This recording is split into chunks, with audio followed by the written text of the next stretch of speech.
stand together and fight this disease. I come this way before, travel through the open door. Circumstances navigated the path, and life happened all so fast. No, it got lonely. Sometimes you see, I know we couldn't make it. Even when I'm off beat, I still land on my feet, and nothing can shake me, cause I know my time. I never. This is where I am destined to be. I'm not ready to give up. No. I believe in the miracle of life. Life's a break for no rehearsal. Learn quickly, they'll come for your role. Games can play, can't take it personal. Cause the devil is a liar. I'm telling you the truth. It's all in what you do. Some things you gotta do. It's fight for millions. Second, see the blessing in it.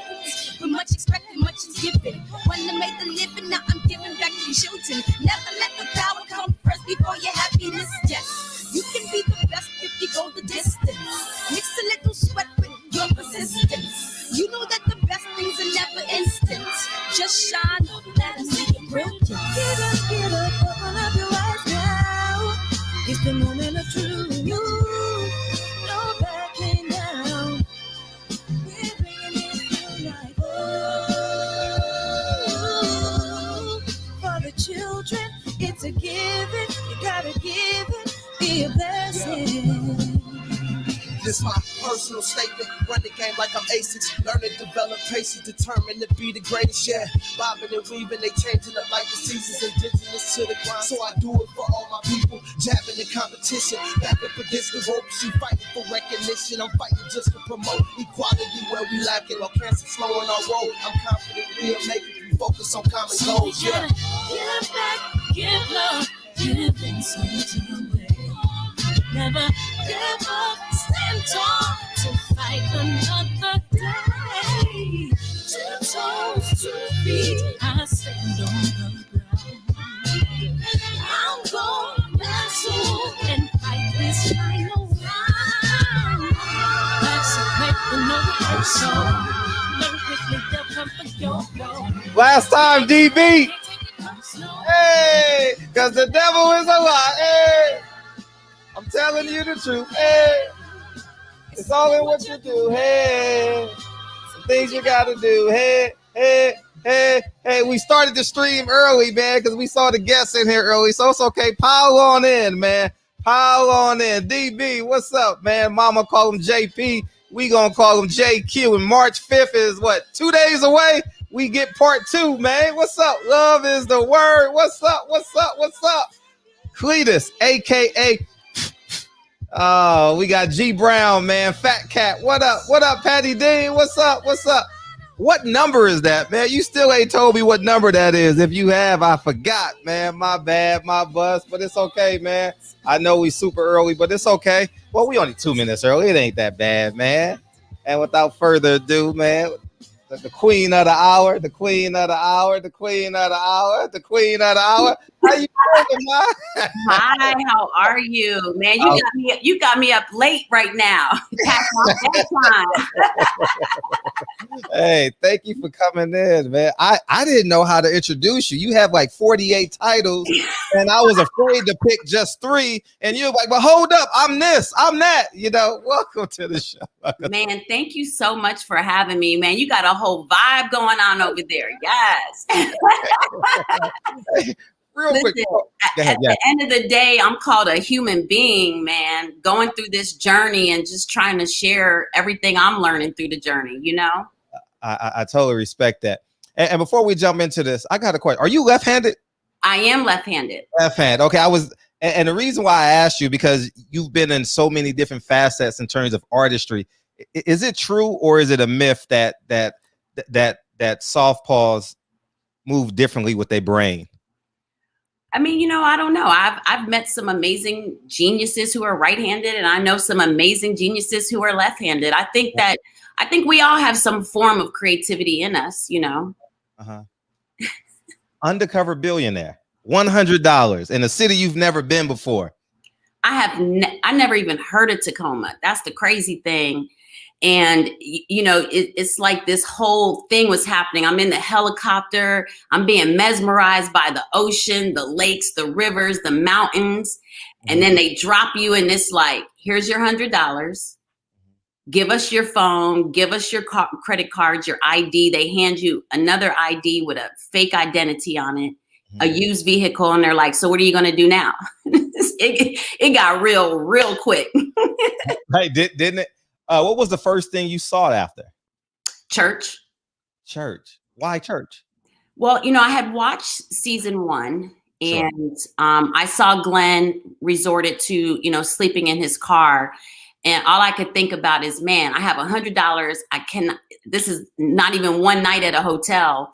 And I'm a woman and I didn't want to show my only option and my only alternative to other women to sleep in their cars. So I went to what guides me every day, and that's my faith. Your faith, absolutely right. Did you have any reservations about like, man, I done built all these empires, and now they handed me $100? Did you have any doubt in terms of like, could this be a gift and a curse type of situation? Man, all of those things. Absolutely. You know, I think every second, even after I said yes, because I thought about it for a really long time. And even after I said yes, once I was there and once it was happening, I was like, girl, what are you doing? Like, why? What is this? Why? You know, I'm super competitive, but that's not what drove me to say yes to this. And so even when it was happening, I was still every day, I was like, why are you doing? Like, girl, this is a lot. It was a lot. And I know that we're so accustomed to like scripted reality, but this was actually a docuseries, and they truly were just there to document whatever decisions you made along the journey. And it was really overwhelming. You know, today I watched episode 8 that's up, and I'm still trying to deal with the side effects of I went through such an intense challenge, and I was lying to people for 90 days. It was super intense. Like sometimes I couldn't even look at people in the eyes because I'm like, I'm lying to them. And what's some of those lies you had to tell besides your name and my name, what my situation was, you know, why I was there. That's the biggest lie, right? That city, Tacoma, was truly a really kind city. And they were helping me out of the kindness of their heart. And it was because they actually thought I was really in this situation. And technically I was, but if I wanted to leave, I could have left too, you know? So it technically really wasn't the situation. And so, but I'll tell you the truth, you know, a few days into it, it wasn't about the challenge itself anymore. It was truly about that city. I fell in love with Hilltop. I fell in love with Tawana Nobles, who's now the senator there. I fell in love with Mayor Victoria Woodards, like the people there, everyone. It's just a dope city. And I watched a few interviews with you with Grant Cardone, and y'all doing group interviews and stuff like that. Could you see when you guys are in your private moments versus your public moments? Because we'll get to the Until Freedom segment. The privilege. Could you see it in the conversations in the private moments versus the public moments on your journey? Okay. I'll say this, you know, when I did the interview you're referring to before the show came out with Elaine and Grant, that was actually the first time I had met them. I didn't know that anyone else was filming, as they didn't know anyone else was filming. So this was our first interaction.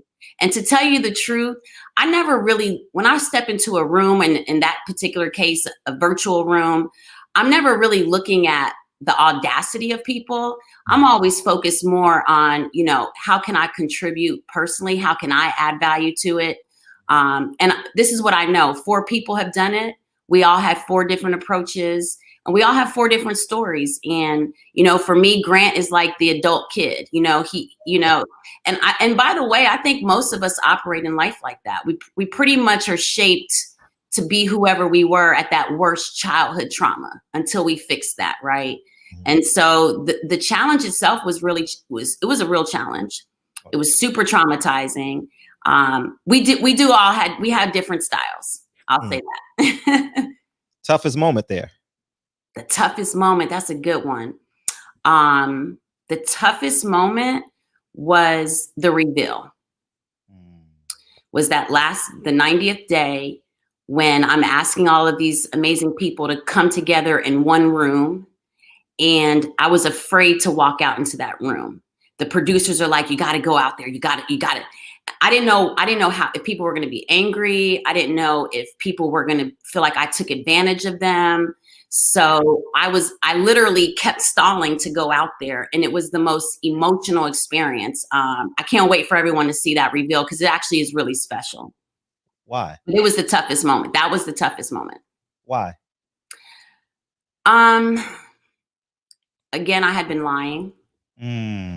Right. And I came into a city with its own right was going through their own situation on top of, I came into a city during a pandemic. Right. So you have to think about that. I'm looking at this room full of people because it was a room who showed me and extended me true kindness based on my story. And, you know, you feel what I'm saying? Like, you know, they were being human. That's the way they were able to even be in that room because some way they helped this journey of mine. So I was afraid that they were just going to think I was being selfish, that this was about a TV show.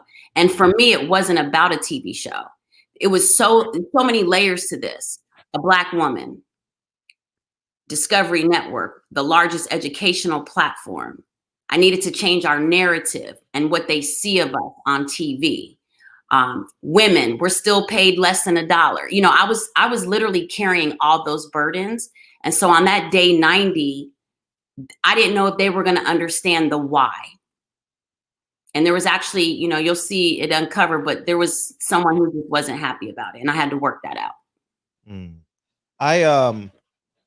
Along the journey of researching you, I find it was a lot, man. It was a lot. I've been on this thing for 3 days, you know, and along the journey, how do you balance your grace and your vigor? Because I can see it in your interviews. Like you're talking about your businesses and then you switch. You talk about parenting. And I'm like, how that duality exists in you? Well, I think first it starts with survival, right? I think that I was raised by a single mother. I was the oldest child. She really instilled in us to dream big and that we weren't our circumstances. So anything that, you know, I was a mom at 18. You know, so there's you can go two ways with that. And I was determined that I was not going to be a statistic. And, you know, I came from growing up in the projects. And the more access I started receiving from education, etc., I was like, wow, this is really about a zip code thing. And, you know, this is about a privilege thing. And so for me, it's always been to whom much is given, much is required. And for me, I compartmentalize things. I don't overwhelm myself with it. I'm more of a solution person. So I'm able to pivot based on the problems that I'm trying to solve versus kind of becoming the victim of the situation. Right. Definitely. And we talk about solutions. How do you navigate someone wanting to share narratives and lead them to solutions? That's the problem I'm having on this platform. Like we argue and we debate every night. And I'm like, man, just get to the solution. What's the answer? You know, how do you, because people are in love with narratives. So I'll tell you how I do that. I shut it down. You know, I tell people all the time how much we all have the same 24 hours. Right. If you start paying attention to your day and if you recognize that 10 of them hours is talking, then you need to understand that you're part of the problem too. I think that we do entertain too much conversation without execution. And I've always been a doer. And so my thing is, how many times are we going to talk about the problems? Hello, people, we all know the problem. But what are you going to do to be a part of your own solution first? Because if you don't fix you're going to keep talking about the problems. It starts with you. And so for me, it's funny that you asked me that because I do this on a daily basis. I shut it down. And it's no offense to anyone. It doesn't, I even say this, it doesn't mean I don't care. But how long do you want to talk about this without actually changing the situation? And I personally I can't engage in that. My children need me. I need me. My family needs me. My companies, they need me. And so at the end of the day, it's truly about controlling the conversation. Right. And you terms and you spoke of solution until freedom. Own money, own ideas, got a super team on it. Why? Well, so Until Freedom, I'm the board chair. The 4 founders, Tamika, Mice, Angelo, and Linda Cesar, those are 4 of the most incredible human beings. And I feel blessed that I've been able to be a part of their creation and their journey. I believe in all things equity and equality. And I'm grateful that I was able to kind of bring in the voice of, okay, this is great, but now we need to create it as a business. Because even not-for-profits are a business. And so, I love them. I really do. I love being a part of Until Freedom, and they're going to continue to do everything they can. They're going to die doing this, fighting for all of our rights. Wow. What is Until Freedom? Until Freedom is a social justice, civil justice, all things injustice. They focus on criminal justice. They focus on the political, getting the bills. They worked really hard with a lot of other teams on, the Breonna's Law. We're going back we'll be in Kentucky on the 13th for a couple of days. They're all things equity and equality and dealing with a lot of the systemic things that we're all suffering. I think that the most ignorant, people don't understand that when one group of people are oppressed, everyone is. Everyone is suffering the side effects of what this nation was built on. And all of us need to participate in some form of equity and equality for people, for all human beings. No, and you're absolutely right. And you're big on equity. You're big on ownership. And before we jump into that, I hear the word pivot a lot in your interviews, especially one interview. I was like, man, she's saying pivot a lot. And coincidentally, that's Patty Dean, the producer you've been conversing with. That's her favorite word of 2020 is pivot. You know what I mean? And you've had a lot of pivots in your life, my heavens, and quite successful. Can you define pivot and speak upon your most momentous pivot that you've made? Pivot for me means flexibility. It means addressing the moment right then and seeing what direction you need to go in. We all had to experience what we were going to do in a time like a pandemic. Right. And, if you pivoted properly, you were seeing the glasses half full, even in trauma. So for me, the reason I throw the word pivot out so much is because we've been conditioned, whether it's through our elementary educational process, that there's only one way to win. Right. That there's only one winner in all of this. And so we've also been told we can only do one thing. And I don't believe in any of that. I believe we can do whatever we want to do. Just be kind while you're doing it. Be conscious while you're doing it. And I think that when we create these roadmaps of saying there's one type of success, think of the trauma that gives to everyone else. Right. And so for me, the pivot is always about being the best version of yourself. And what does that require to get you to that place? Right. And can you speak upon one of the biggest pivots you've had to make? Yeah, man, all through my whole life, I'll think of like a more recent one. I think that, right before COVID, I hiked Machu Picchu. And when I was on top of that hill, I said to God, listen, I truly want to be the best version of myself. And that biggest pivot for me was at that moment when I left the old me there, whatever that may have been.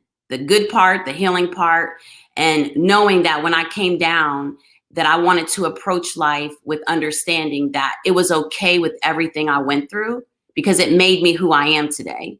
But it's also okay to be the new version of myself, because that peace that I have now, no one can have that. Not even my children. So true.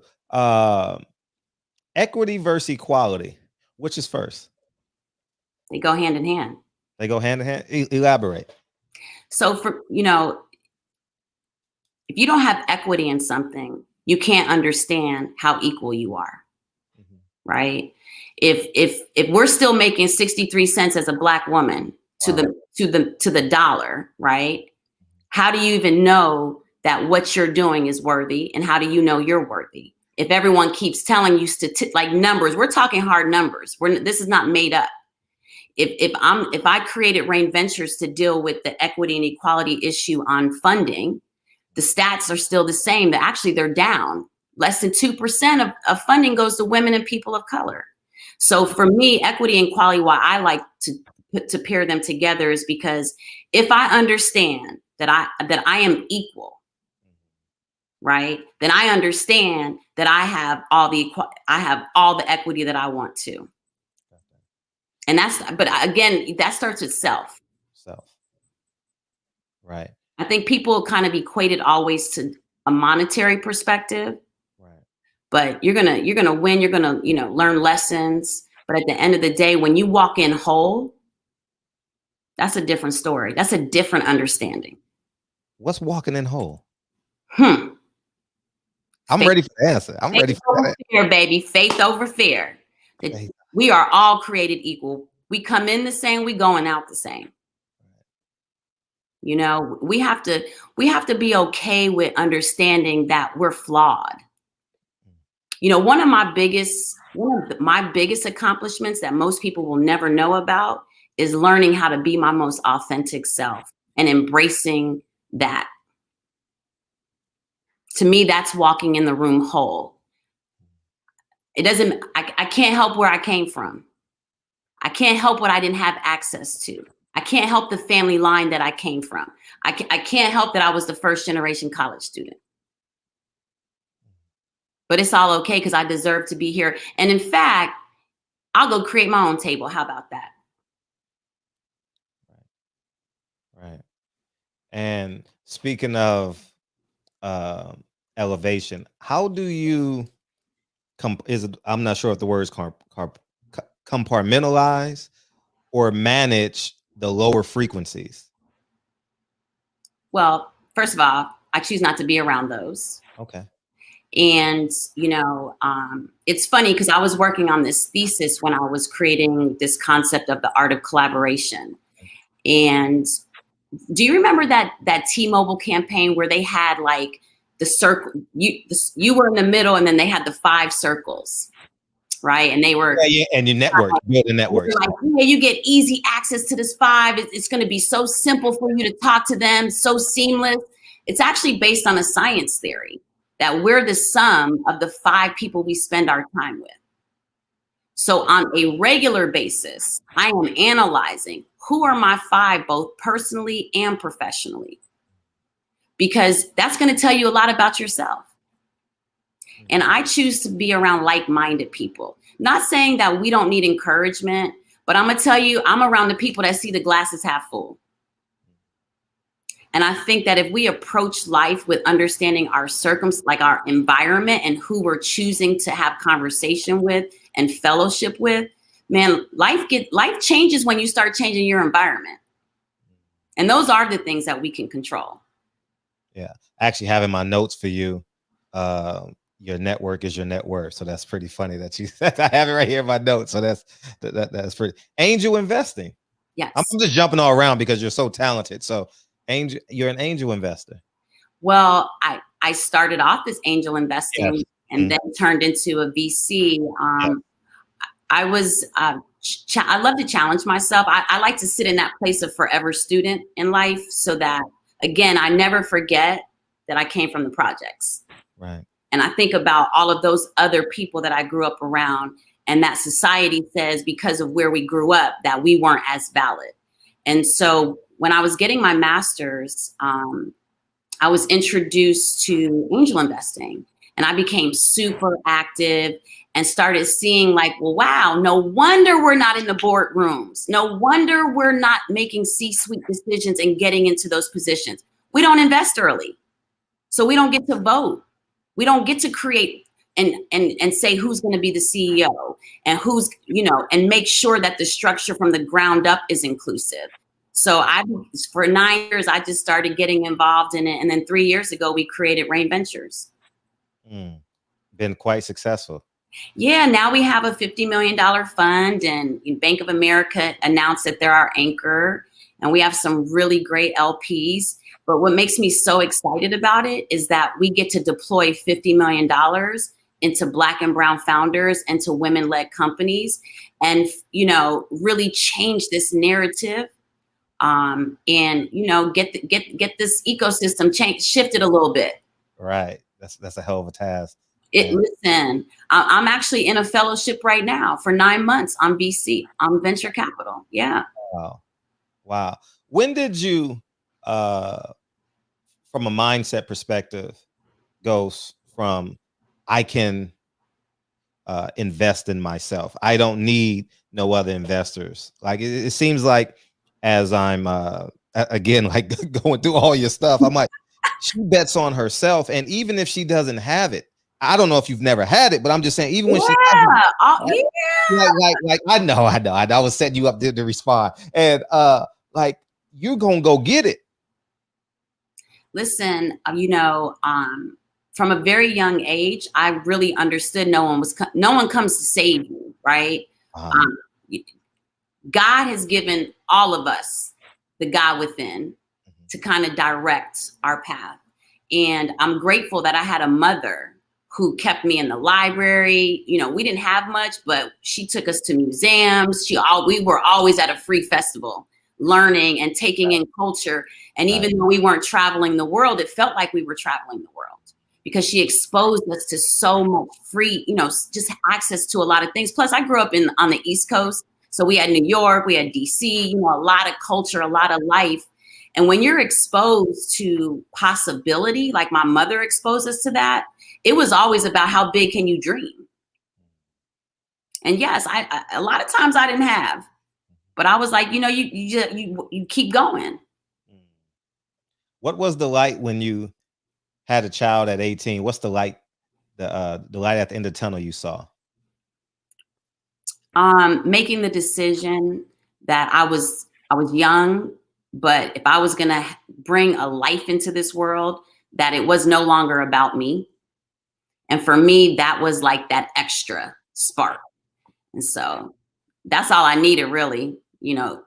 Children don't ask to be here. And my mother and my family, they were just such great people, lots of love, lots of nurturing. And I just honestly just wanted to make sure that I could offer him something more than just, you had a teen mom.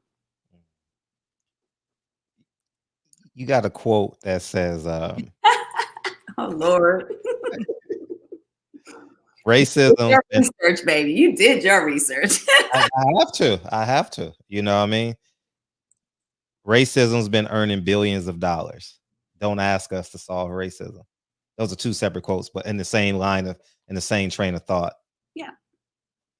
I mean, we built this nation. Yeah. Right? We're hundreds of years behind from legacy, from wealth building. Right.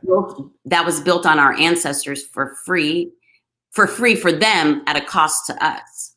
We're still suffering that cost, right?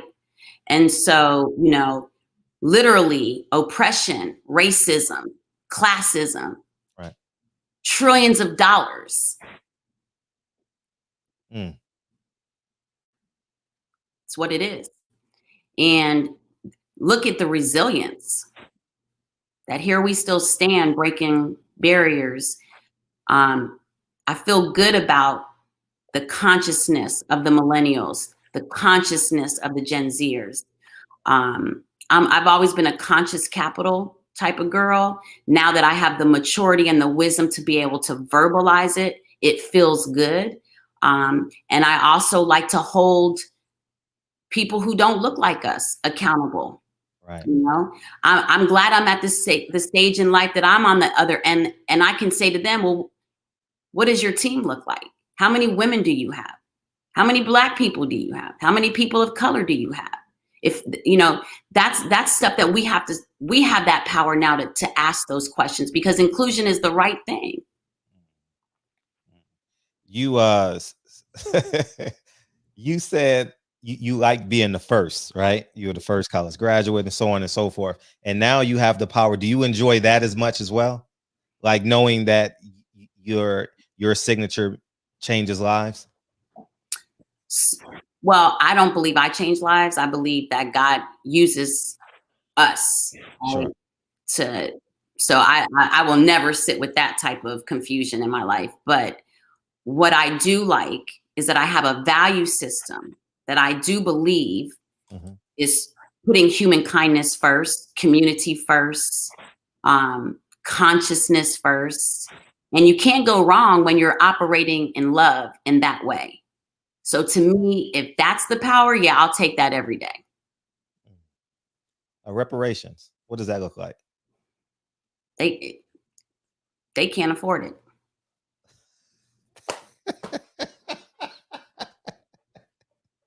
You're absolutely right. They can't afford it, man. That's true. So, I'm sorry.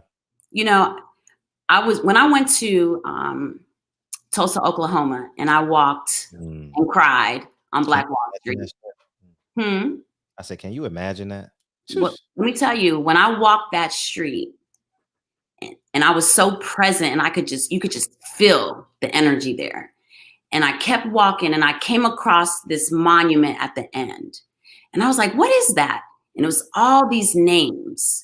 And so I started looking at it. It was all of the businesses of our ancestors that had paid in full to be productive business people, their insurance policies. When I added up that total of paid in full, what they should have received back, I believe it was at like almost $4 million or something. Do you understand what that would be today? Let's just start there. Let's see if we can get that back to those families. Right. And the expansion of that, like, you know, the compound interest on that $4 million in terms of capital and land, you know? And what was so beautiful to me is that so many of those businesses were owned by women. So when we talk about equality and partnership with us as Black men and Black women, they exemplified the example. That's why it was so dangerous, because the beauty of Black men being kings and Black women being queens together in a community was scary to them. Right. It's funny because as a child, you know, you listen to the Gap Band growing up, and then as I got older, you realize what the acronym stands for, and you're like, damn, it's funny how my growth has to be self-taught. You know, it's like they give us the bare minimum in schools. You know, I saw you post Malcolm X and his quote, but like my learning and my application, I don't think I learned application in college and grad school, but in life, the gift of application, the wisdom of application seems so powerful. And as I journey through your Instagram posts, I see a lot of application. And where did that come from? Was it mom? Was it projects? Was it college? Was it USA Today and getting the top spot? Where? I honestly think I'm still a work in progress. So I think that I'm learning it every day. I think it started at home. You know, it started with my mother. I remember being a little girl and I came home talking about Rosa Parks, and my mother was like, sit down. And I believe it was Polly Murray, or she's like, she sat on the bus before, like, you know, so she always forced us to go past what was being presented to us. Right. You know, she'd be like, oh, so this is what was said. Well, go find out. Or I say, Mom, how do you spell this word? Here's the dictionary, look it up. Right. You know, so my mother she never just gave us the easy answer. She made us sit down and intellectually research stuff. My mother was a researcher, and she liked us to provide different ways to get to the end result. And so I'm grateful for that, because I've been able to apply that in life. But it's, you know, as long as we have breath in our body, it's the continuous evolution of ourselves, and hopefully in the right direction. Is the internet the new potentially be the new Black Wall Street? Because I heard you say everyone should have e-commerce or some form of social media. Can that be a vessel? Can that? Yeah, well, the way I feel about social media, right, is that first it should be controlled.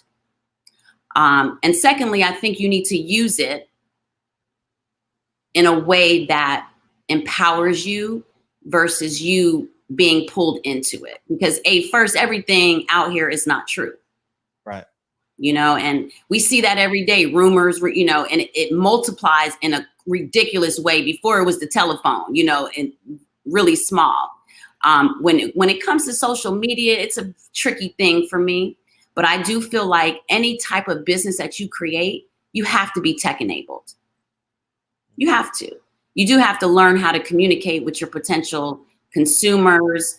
And whatever you're presenting on social media, you need to understand that that's the perspective and the perception that people are getting about you. Censorship. You have any stance on censorship? You said controlled, so Well, my thing is that we are our walking billboard. Sure. So when you get into everything we think should not be said, I don't believe in just responding emotionally. We have a 24-hour rule in my house. Let's talk about it. One person gets to talk about it. The other person needs to receive it, right? And you need to think about it. Yeah. And I think that I wish we had to practice that in this digital space that we live in, because people are just saying stuff. I mean, I was listening to some audio on something that happened on Clubhouse. We're out here behaving very emotionally and reckless. It's ruining lives. It's ruining lives. It's inviting feds. It's inviting the police. It's inviting all of this nonsense. And so I do wish for us to understand our power of self, the control of our tongue, the control of our thoughts. It's a mindset. For me, everything's a mindset. Absolutely. How was I going to be a millionaire if I didn't believe I could be a millionaire? Right. Like, Monique, you're not a billionaire. Why you do that show? Because I'm going to be a billionaire. Like, come on, guys. You got to walk. You got to know what you're doing. You got to claim all of this. There's nothing more special from between me and you. Like, we all have the same gift. Different skill sets, that's different. But we all have the gift of life from God. Well, we got some quotable moments tonight. I tell you that. You bring it out of me. We gonna be trending. When I chop these videos up, you might be trending in about 10 days. DB, what's up, man? The greatest co-host in the world is in the building. DB, what's up, DB? I'm feeling good, Queen. I'm feeling good. I don't use that word loosely. When I say Queen, I mean it. What does Idlett mean? Idlett, it's French. So my whole name, Monique Renee Idlett, it's French. My father was of French descent. He was French, Cherokee Indian, and Black. Oh, man, I have some ties to the French culture. As a matter of fact, my favorite restaurant is French, called Jock in the Box. You ever heard of that? I'm glad you got some comedy relief right now. Y'all got me up at 12:30 at night. Yes, indeed. We do what we can, man, to keep you entertained. Listen, I was having a conversation with my good sister, the Queen Patty Dean, our producer, and I was asking her this question the other day, and I want to ask you, how do you propose that we close the racial wealth gaps? I mean, did you just see that number? What was it, 17,000 and then 171,000? Black family wealth right now is at 17,100, where the Caucasian wealth is 171,000. Here's what I'm going to say. We have, as a culture and a community, we have to collaborate. I'm gonna give you a perfect example. When I was in college, there was a group of us, and we were talking about going in on doing an event. And I saw in the conversation where we're uncomfortable asking for money. And then when I got to USA Today and I'm seeing that's all they do. You got 5 on you got, and then they put their money together and then they're buying land. I love what they did in Atlanta, that group of those families that bought all that land. That's the only way we're going to start increasing our wealth, and we're going to have to start doing it through the collaborative effort. We have to get back to trusting each other. And we have to get back to understanding that what does it matter if you have 100% of nothing? Wow. So the steps are, what I'm hearing is doing things in unison, doing things together and trusting each other. But what are some of the other things that we can do? Like, do you think there's something in particular? Is it more people graduating? Do you think it's more people not going to school and starting a business at a younger age? Like, what do you think? You know, for me, I think it starts in the home, right? I think that one of the best skill sets that we have as adults is we're able to identify character traits, skill sets in our children. And hey, you're going to be a dentist. We get them on that path right now when they're a child. I was really fortunate that my mother saw business skill sets, entrepreneurial skill sets. And so from middle school on up, she always had me in a program that elevated that curiosity out of me. We have to stop putting this pressure on our young people that you're only going to be successful if you do 4-year college. You're only, this roadmap that has been passed down to us that isn't even valid. We can't tell our youth that to go $200,000 into debt at 18. That might not be their journey. Be okay with it. Support what our young people love, what they love about themselves, and nurture that. We can't even get to the other part of it until we start getting back to the love of who we are as a culture. Not the stereotypes, but our strengths. We are a loving people. We are an accepting, not tolerant people. We have so much to give, but we haven't learned how to give it together. And so it's hard for me to say what our success will be when we're not even understanding our own success in our homes. And we're not telling our young people it's okay that you want to do this versus that. I have 3 children. All 3 of them are different. I have to mother them differently. There isn't just this one path. But I do believe, by the way, do we even know our neighbors' names?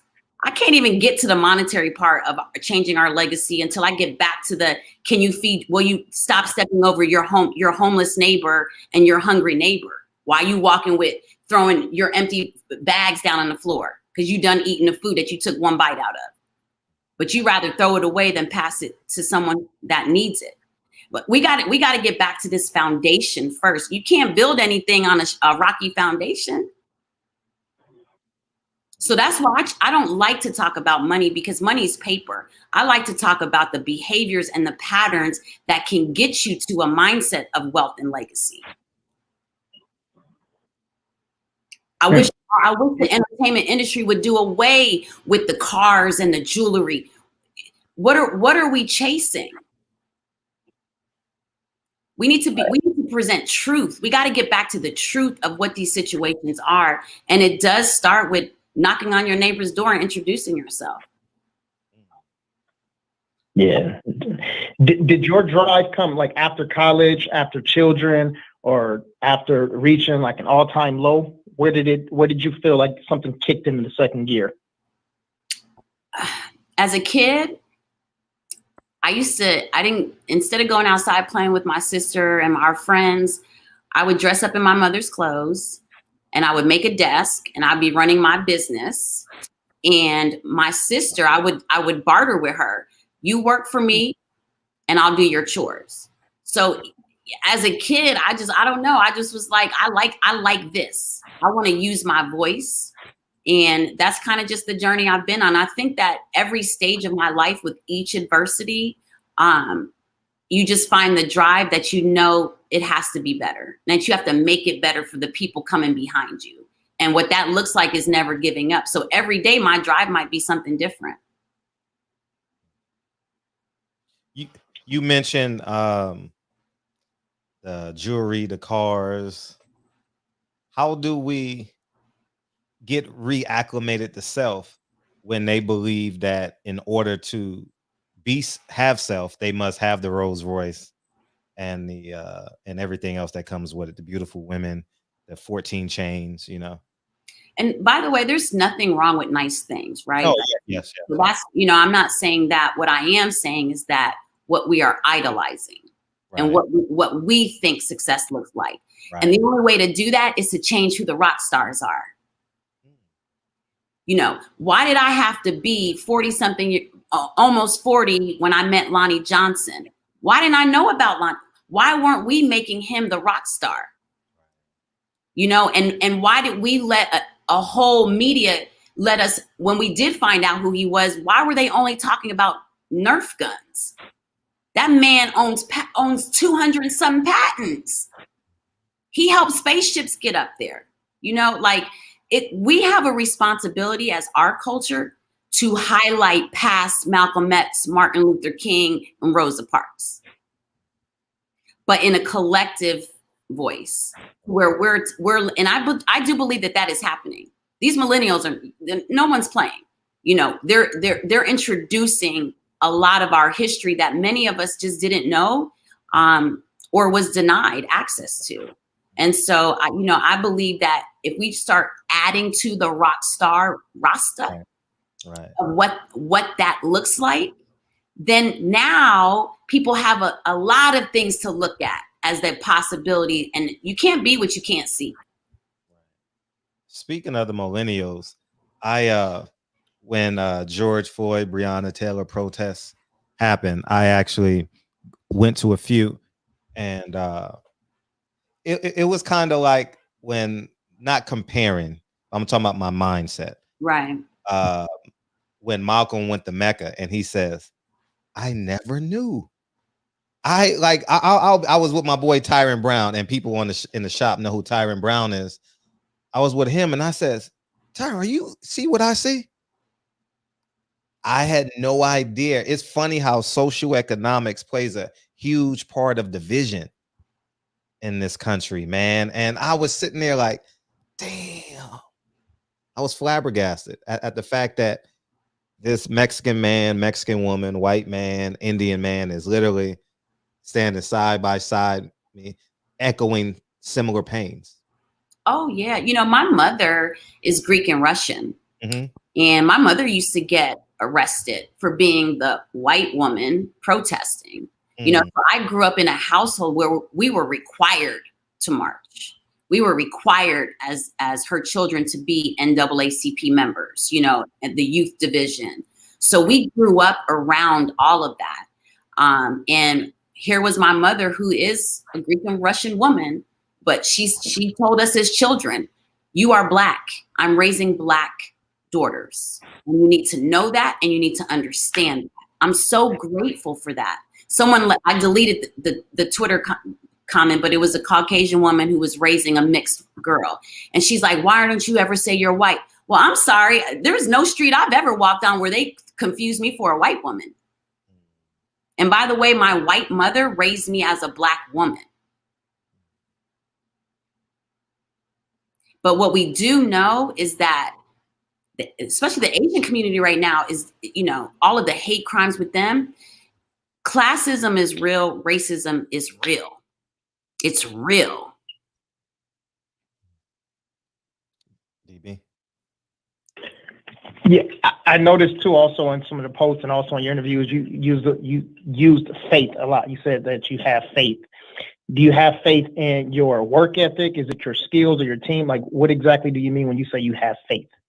Faith in God, faith in God's purpose for me, faith in a higher being than myself, faith in my family, faith in my team, faith in the community of supporters that I've chosen, you know, to have around me and that I've been blessed with in my life. Faith on I have faith in the future. I have faith in even the person who may not have made the right decision yesterday. I just like to have faith in humanity, man. We gotta know that there can be something better before it can actually happen. Right. So what does it mean right now to be a Black woman in America in 2021? As beautiful as it's always been.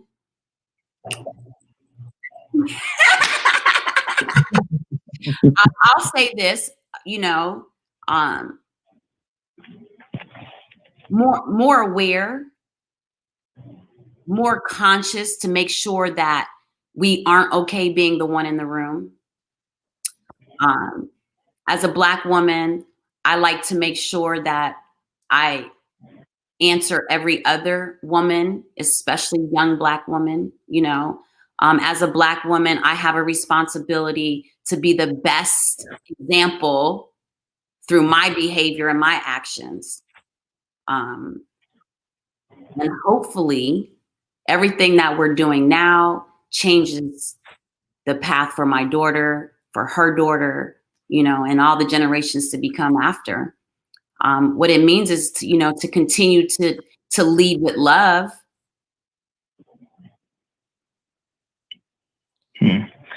When Donald Trump left office and Joe Biden and Kamala Harris came into the office, with Kamala Harris being, I don't know, some people say a Black woman, some people say a woman of color. Did anything change in your heart? About what? I don't know, a Black woman being in that position of power. Oh my goodness. I mean, first of all, she's the first woman, period. That's, you know, my expectation of any leader doesn't change based on their gender or their race. You know, we have a lot of work to do. It's a blessing. It shows the power of voting. I hope that was the message to people, you know, that you can't really complain if you're not going to actually be a part of the change. And you have to, our people died, literally got murdered, died so that we could actually have this right that a lot of people just weren't choosing to exercise to use it. And so for me, when we see a woman like her who has been a politician, who has worked her way up, that makes me excited. That lets me know that my daughter is like, yeah, I can be that if I want to. I think we need all of these great examples. Now, the accountability to the administration shouldn't change. Right. Yeah. So right now, and I know we're talking about doing things together, and we talk about, you know, pulling each other up. So who are you pulling up or mentoring right now? And also, how do you choose who you give that information and energy to? I try to give as much information to whoever needs it. I answer all my DMs. Doesn't mean it's right away. I do the best that I can. I believe that if a person is willing to open their mouth and ask for help, and if I can do it, then I try to do it. And if I can't, then I try to direct them in the way. But I mean, we mentor. Rain Ventures mentors. I have always believing the foundation. You know, every day for me is about receiving information and giving it back. It doesn't mean it's the right way or the only way. Just what I do feel like I have an accountability to share whatever information that I may have to whomever wants it, and they can do with it, you know, what they choose. Are you looking at the chat, by the way? Can you see the chat? Oh no, I can't see the chat. Oh my heavens, they going ham in the chat. They need to ask some questions. Let me see. They are asking questions. They are. Oh wow, yeah, that's what's up. What's up, everybody? I'm saying you getting. I've very seldom. I've never seen. Never. No, Jack. All right, I see you. They like you need to bring her back. Amazing. This is the type of woman you marry. Thank you, Queen. I mean, I'm like, gee, you need to see this. You know, I had it on the private chat. I didn't see the. I was like, oh, they must be asleep too then.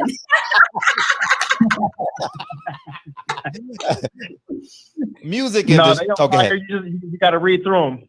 Can you see them now? Yeah, I can see them now. What's up, Nate Johnson?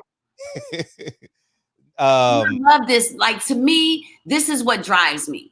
Oh, wow. Like, whether it's one person or 1,000 people, what drives me is to see the curiosity of us as human beings. Because what that shows me is that we all just want to be better. Right. Right. I know I do everything. I definitely don't. I haven't accomplished everything. I've made a lot of mistakes, but I like that I've made mistakes that I'm able to share in hopes that someone can take that and apply it to their life. But I keep young people around me. I hire young people. I have interns that are young, and we don't use titles. I don't care about none of that. How can we all contribute to get to the best solution and the best execution? That's what I care about. Get them, girl. Yeah, I want a personal question for me though, and I don't dig too much, but where does a man fit into your life? You know, I'm gonna be so honest right now. When I got divorced, that was the hardest thing personally. You know, me and Tim neither of us believed in divorce. We didn't really have, you know, when you're married to a #1 producer, there's not too many people willing to tell him too much of anything, and me either, right? They kind of just go with the flow of things. And so I don't know that we had people who were capable of helping us. And when you have the stress of building together, working together, and living together, you know, we didn't have the wisdom to understand how to navigate through this system. So I took a couple years to heal. Because I love to be in a relationship. I love love. I don't like to date. In fact, I've never really dated like that. And so what I didn't want to do was take my hurt self and keep hurting myself. Because if I'm hurt, then I'm definitely going to align myself with probably the wrong type of man. Or I wouldn't be able to see clearly. And so the last couple of years has been all about healing, finding out who I truly am as a woman. I've been taking care of humans since I was 18, and I'm an oldest child. So my whole life has been about be the one to make the right decision, be, you know, all these things. And so the last couple of years has been about loving on me. And I just told my executive coach yesterday, you know, I'm going to have to be intentional with my personal life now. So I think I'm gonna start that dating stuff up. You know, we'll see how that goes. My brother Jarvis asked the question. He said, "So, are you done healing?" Yeah, you know, I am. I feel like for the first time in my life, I've accepted myself. I've accepted the things that I didn't. You know, I was sexually violated at 10 years old. You know, you don't really know how to navigate. You're never the same. I was forever changed from that moment on. And so when you're able to put it all out there and to truly, truly heal, yes, I'm so healed and I'm so thankful to God. But the condition with that is you got to lead with God now. Right. Thanks for that. Thanks for sharing that with us. Also, one of my brothers, Kenlon Jones, asked, he said, can you ask her what equity looks like for the Black community? When the Black community understands their power and their own wealth, and when we come to, it bothers me that as a culture, we keep looking for validation. Oh, God, come on. Oh man. I'm like, fuck them. We are equity. Every conversation I have now, I'm trying to help every human being, no matter what race they're from, no matter what class they're from. Until you mentally accept your true power, there is no human being walking this earth that will be able to hand it to you. It does not belong to them. It belongs to you. I think we've complicated this with the history because it's a complicated history. The reality, though, is that we have to take our power back because we own our power. If you don't believe you're valid and you're worthy, no one is. So stop looking for validation. The validation is already within. God gave us life. That was the validation. And you talk about ownership, music industry. There's this awakening of owning your masters and no more 360 deals. Can you elaborate on the importance of ownership and masters and Nipsey Hussle. I'm from Los Angeles, so Nipsey Hussle spoke about that so eloquently in Mailbox Money, stuff like that. But and even more so in his real life. Can you break that down in terms of the music industry? And Well, I actually personally feel like it belongs to every industry, right? Because no matter what industry you're in, there's someone who's taking the big check and throwing out the crumbles, right? So for me, it's always been, what sacrifice is the receiving end willing to take and make? Do you want that money right this second? Or do you want to understand the business model? You want to be given the fish, or you want to learn how to fish? And so, when it came to the music industry, first of all, it starts with contracts. Don't sign your name to something you legally don't understand. It is a binding contract. And you better know that it's a partnership. It could be good or bad. But just because they said it doesn't mean that they mean it, because when it's on paper, that's what they actually mean. And unfortunately, artists artists have had to sign because that $50,000 sounded really good at the time. And I would say to everyone, when you're going into any type of deal, please make sure that you're not entrusting another human being to understand what your life is now being obligated to. And when it comes, it's in the publishing, it's in who owns the song. That's where the money's in the royalties. So when you think of a song, the music producer automatically owns 50%. Now you start adding some writers in. Now all the percentages is going down. And so in that contract, who owns it? And oh, by the way, who's controlling your marketing budget? That's a lot. That's where a lot of the artists got tricked, oh, you spent $5 million in marketing. The artist didn't even know that they were spending $5 million because the label was making the decision. Oh, and who's marketing companies? Wait, the executives at the label own the marketing companies too? To me, it's always about knowing the business model. And it's not about being angry. They just did business. It's just business to them. We have a responsibility to understand what we're signing. And when you don't be afraid to ask for help. That was one of the biggest lessons that I was hoping people got from Undercover Billionaire, is that I truly had never met any of these people. But in 60 to 90 seconds, I told them exactly what I needed help with. And I wasn't embarrassed to say it. I think we've been taught that we have to be buttoned up. We have to know everything. I don't know everything. I still don't. None of us do. That's the beautiful thing about it. But you can navigate through a system to learn. And we should all be curious enough to learn our life, for sure, especially what documents we about to sign. Right. You mentioned education, and you used the term bumpers in one of your interviews. Can you talk about like how we go into a deal ignorant, and us as elders, shall we call us elders? I'm 43. Older than you. Yeah. The bumpers in our community. Well, I believe in a bumper system. And I believe that, I'll just say, like in our company, right? We make sure that for Rain Ventures, we have someone we are strategically aligned with for marketing. We have someone we're strategically aligned in PR. All of the different areas of our life, personally at home. If something breaks on you mentally, who you going to? How are you keeping your physical self together? How are you keeping your spiritual self together? I think we have to start looking at us as a whole, from a holistic perspective.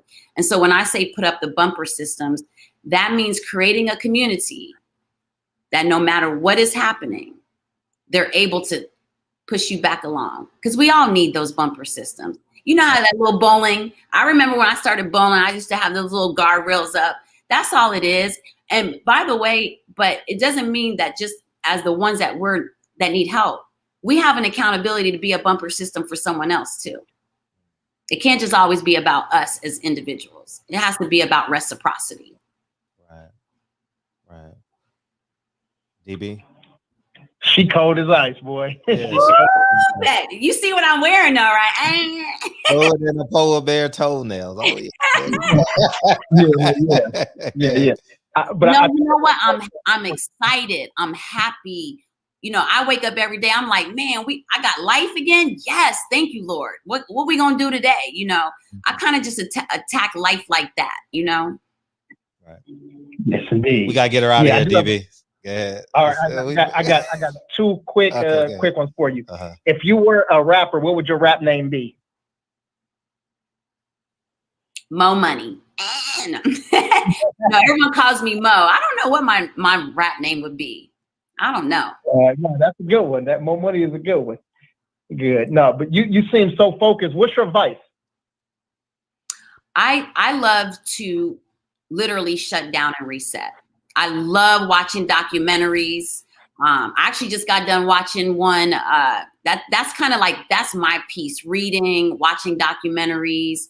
I don't watch fiction, so and I don't read fiction. So I just love to kind of just, you know, nurture that curiosity in me. I love hiking. I love being out. I'm an earth sign. I just bought a farm, so I'm about to get into farming now. You know, I like being peaceful.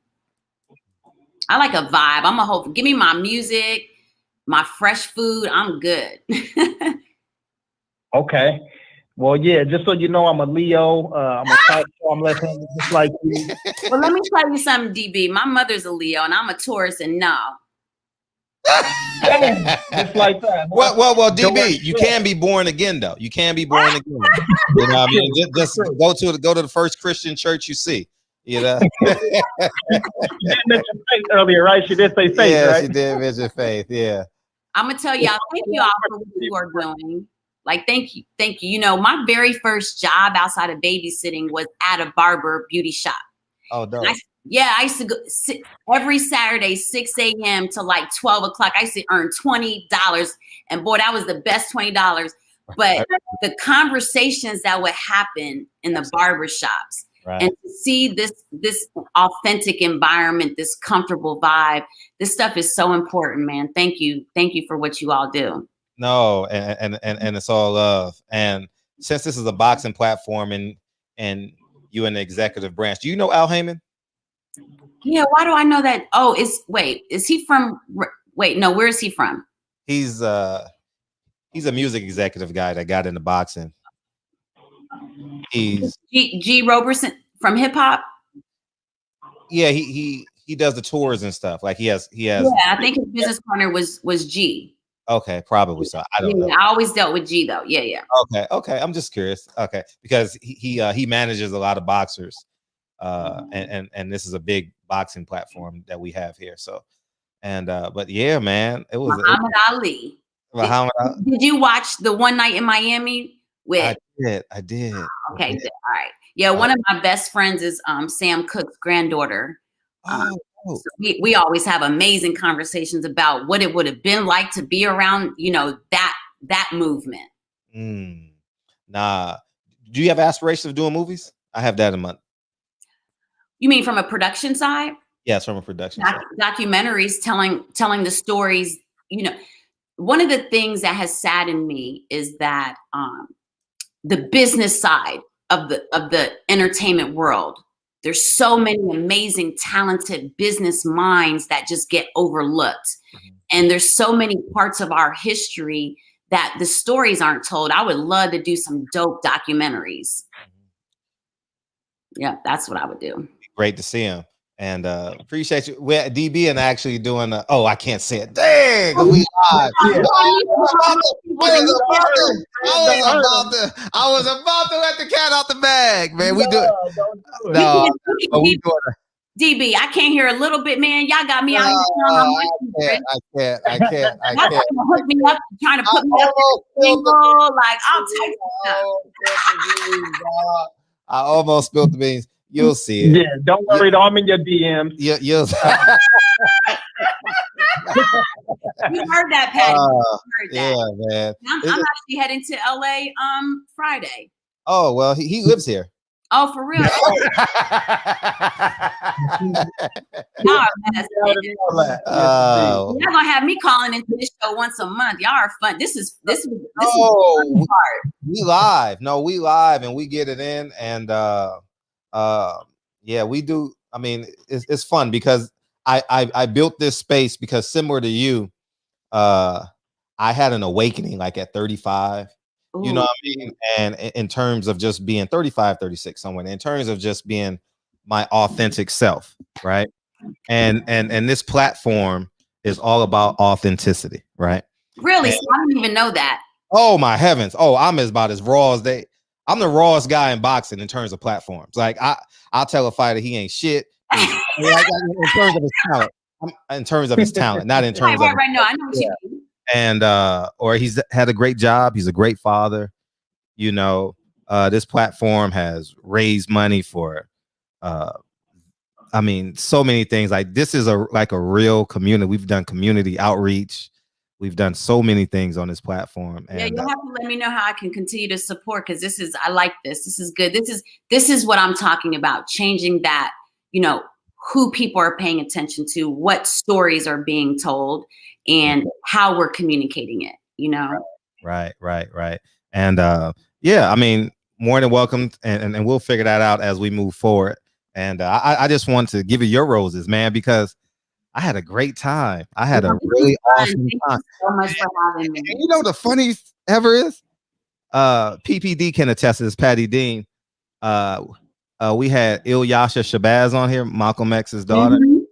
I haven't had that much fun researching since I was like, man, it just kept going and going and going and going. I had tons of fun, man. I'm glad I started early, you know. No, thank you. And I hope the lesson for everyone is that don't ever get stuck in anything. Yes. Know that you can pivot. That word pivot again. Don't be afraid. Don't be afraid. Like, it just shows that I'm just curious enough to try it, and I believe I can actually do it. It does, you know, even if I'm not quote unquote qualified, I will make sure. Yeah, truly appreciate you coming on, and everyone have a great night. Appreciate you, Mrs. DB. Thank you for your time.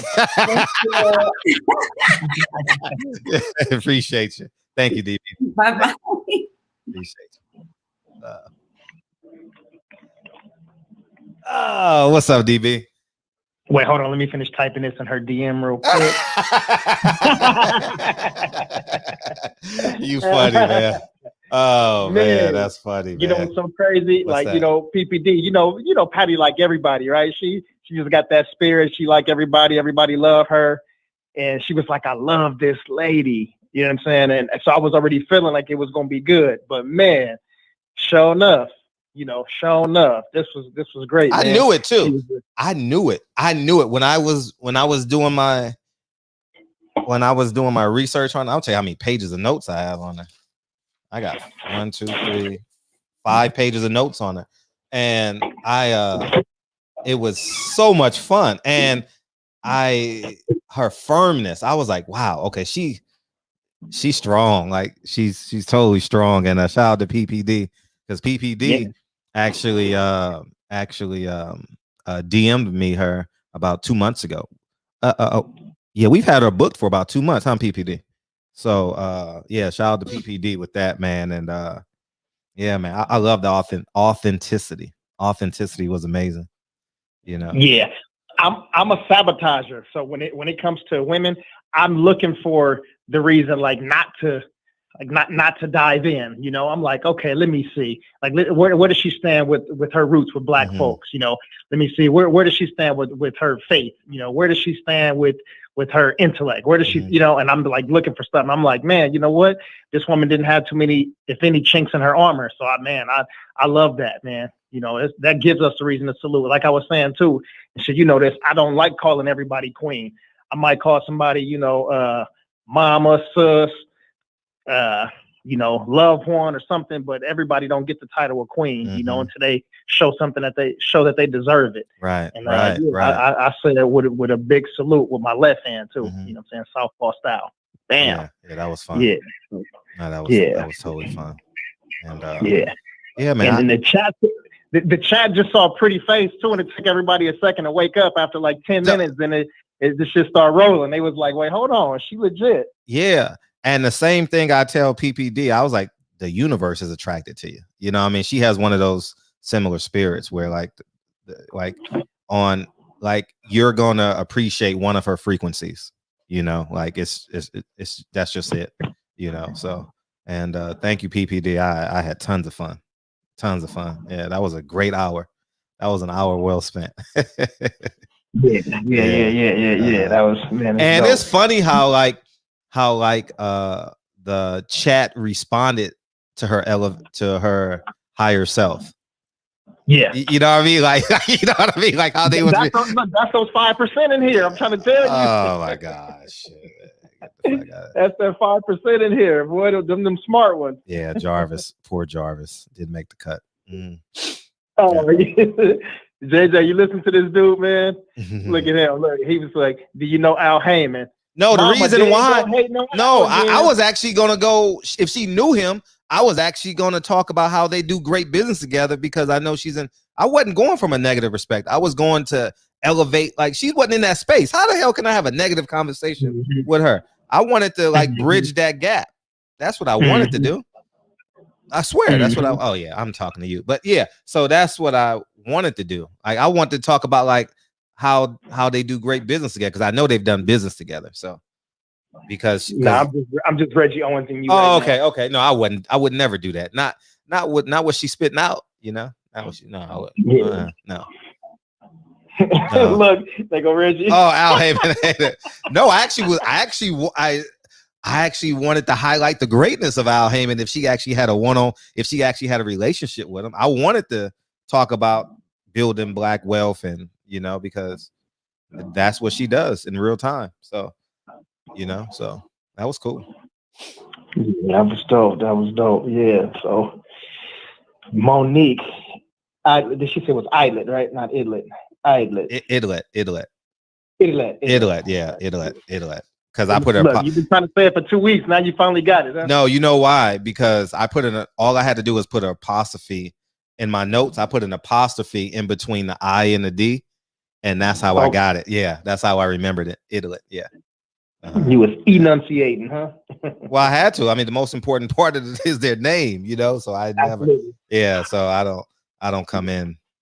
Yeah, like that. So. No, yeah. Fred is you know what I mean? He a top journalist. He know what he's doing. Oh yeah, I got to. Yeah. I don't doubt a question, bro. Yeah. Yeah. Let me see. What did you say? Highlight the great Al Heyman, and then kick it down to Snoop and kicking them buildings in New York. I can see it. Yeah. Actually, Snoop is on her board. Snoop, I didn't even get to that. It's in my notes. Snoop is on her board, you know. So he actually donated money and is on the board. So we didn't even get to that. So yeah. Next time maybe she'll come in a couple months. You know. Yeah, we can get it in. Mm-hmm. Yeah. Channel bro. Hey, so I'm gonna put it in the chat right now. I'm gonna put it in the chat in a second. But yeah, what's up with boxing, man? You said Floyd. What did you say? Potentially. They're gonna move. Y'all ready to switch to boxing now? Y'all ready to switch to boxing? Y'all ready for some boxing talk? Yeah, we can always come back. We can go wherever you want to go. But yeah. Floyd,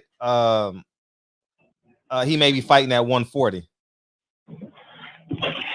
Yeah, this threw me off because what's his damn name? Mario Barrios isn't a champion, is he? Or is he holding one of those secondary or one of them on so many belts? different levels? This is a piece of shit ass nigga. I mean, I'm just gonna call a spade a spade. Floyd is a piece of shit ass nigga. Leonard Ellaby is a piece of shit ass nigga, and clip it and send it to him because you don't feed a fat kid cake. And I'm talking about disciplines. You keep that kid disciplined. You keep that kid hungry. You know why Customato was so great? Because he starved Mike Tyson. He starved him. And he kept him hungry. Some people have a temperament like that. And I think Tank is that kid. You know, It's just beyond me that you would take a 5'3" kid. Tank is literally 3 or 4 inches shorter than me, y'all. I'm gonna call it a buck. Like, you know what I mean? Like, and I'm a little guy. So, and to take him up to 140 and pay him $3, $4, $5 million and then tell him to go back down to 130? Oh, you tripping. Oh, come on, man. Come on, man. Come on, man. Stop acting like we're just yeah. So is that Tank asking for that though, or is that Floyd and Leonard? Well, you can totally tell it has Floyd written all over it because it's a Latino fighter. It's a Latino fighter. You understand what I'm saying? Floyd seeks out Latino fighters. You know what I mean? That's the game plan.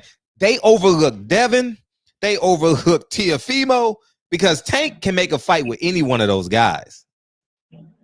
I mean, let's just be perfectly clear. He overlooked everybody. Shakur Stevenson, Tevin Farmar. When you say he can make a fight with any of those guys, you mean the so-called 4 horsemen? I'm even beyond the 4 horsemen. Shakur Stevenson, Tevin Farmar, Jojo Diaz, and I'm just using these names for namesake. They overlooked all those guys.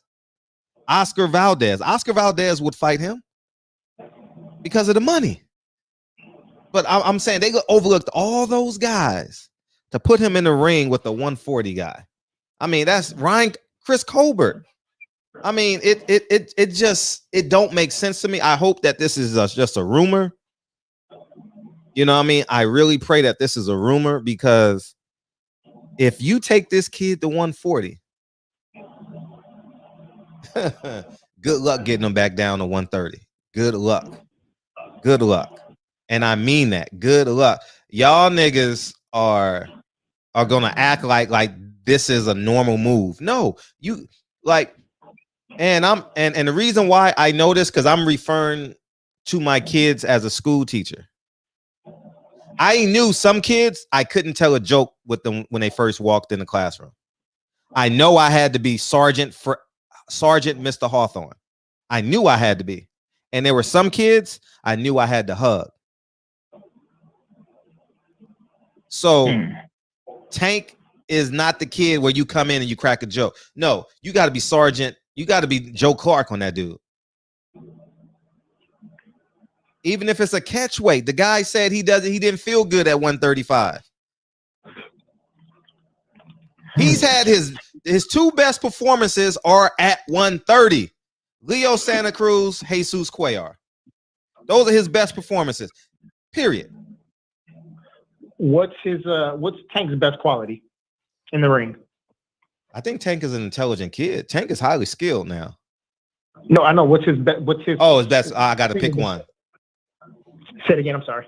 I have to pick one. Right. If you just picked one. His intellect. Over his power?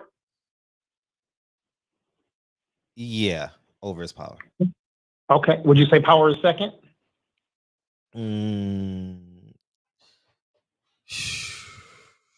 Don't overthink it, bro. No, I'm not overthinking. I just don't want to lie to you. Okay.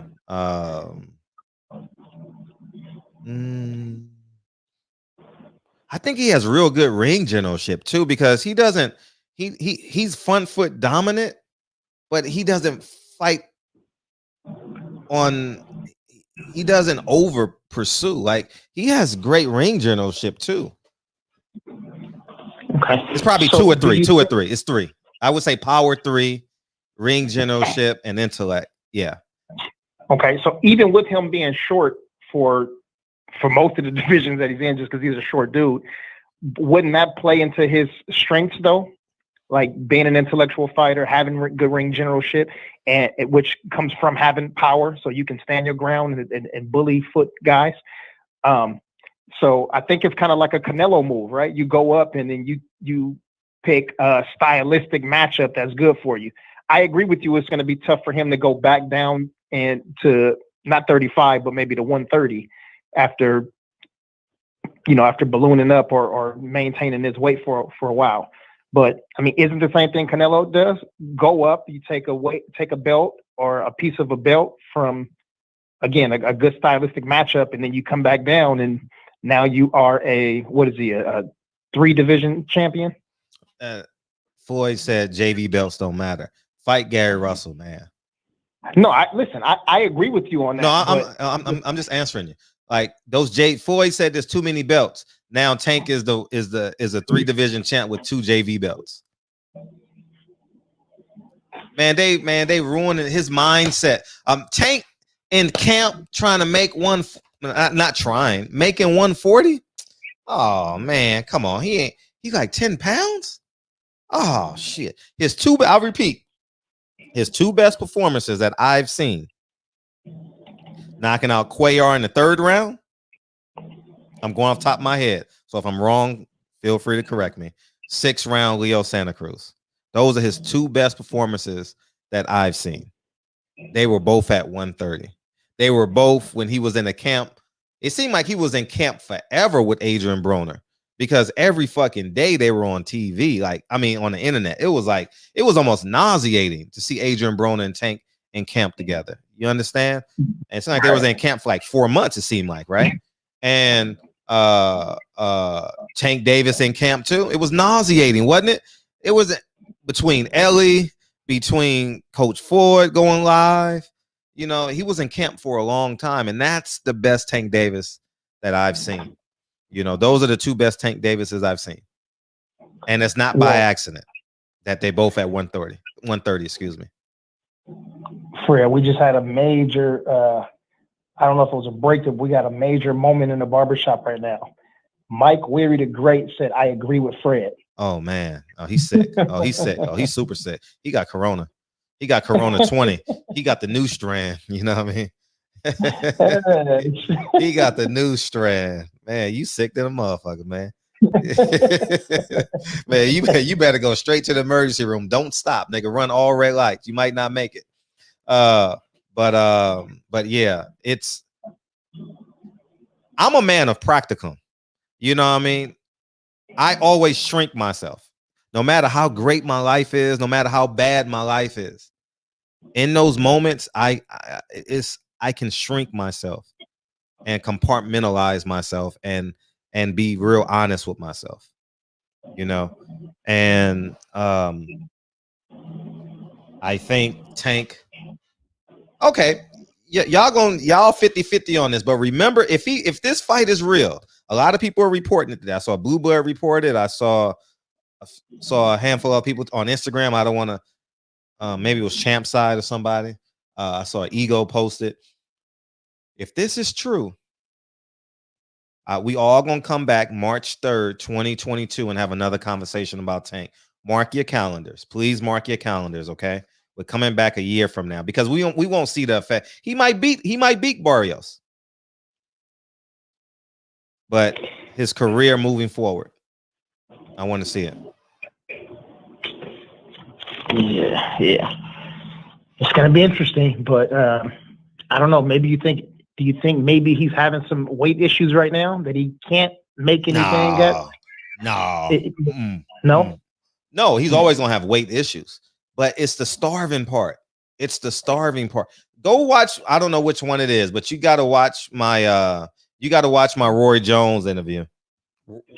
Roy Jones said that the best part of being a fighter is cutting the weight. He said it changed him. Are you staying on the line? You want me to? Yeah, I was just saying. Okay. Yeah, no, I was saying for some of these dudes that call in too. Okay, cool.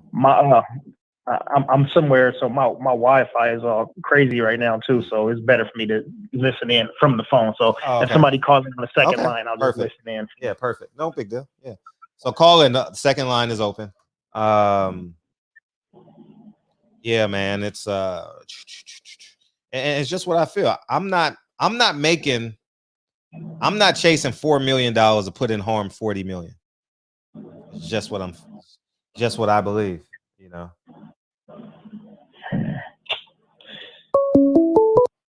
What's up, 267? And this is what it feels like. What's up?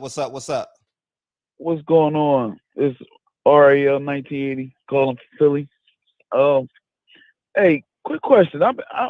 Where is what's my man name? Real rap. Where's he been at? Anybody heard he's on a from him? little vacation. I hope he's okay. I hope he's okay.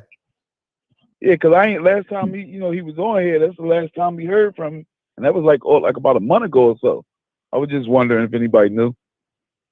Yeah. I think he's doing all right.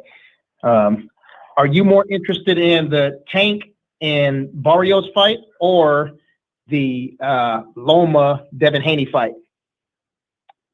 Loma Devin Haney. You think it's gonna get made? I hope it get made. I like to see Devin get in there and these guys stop ducking him.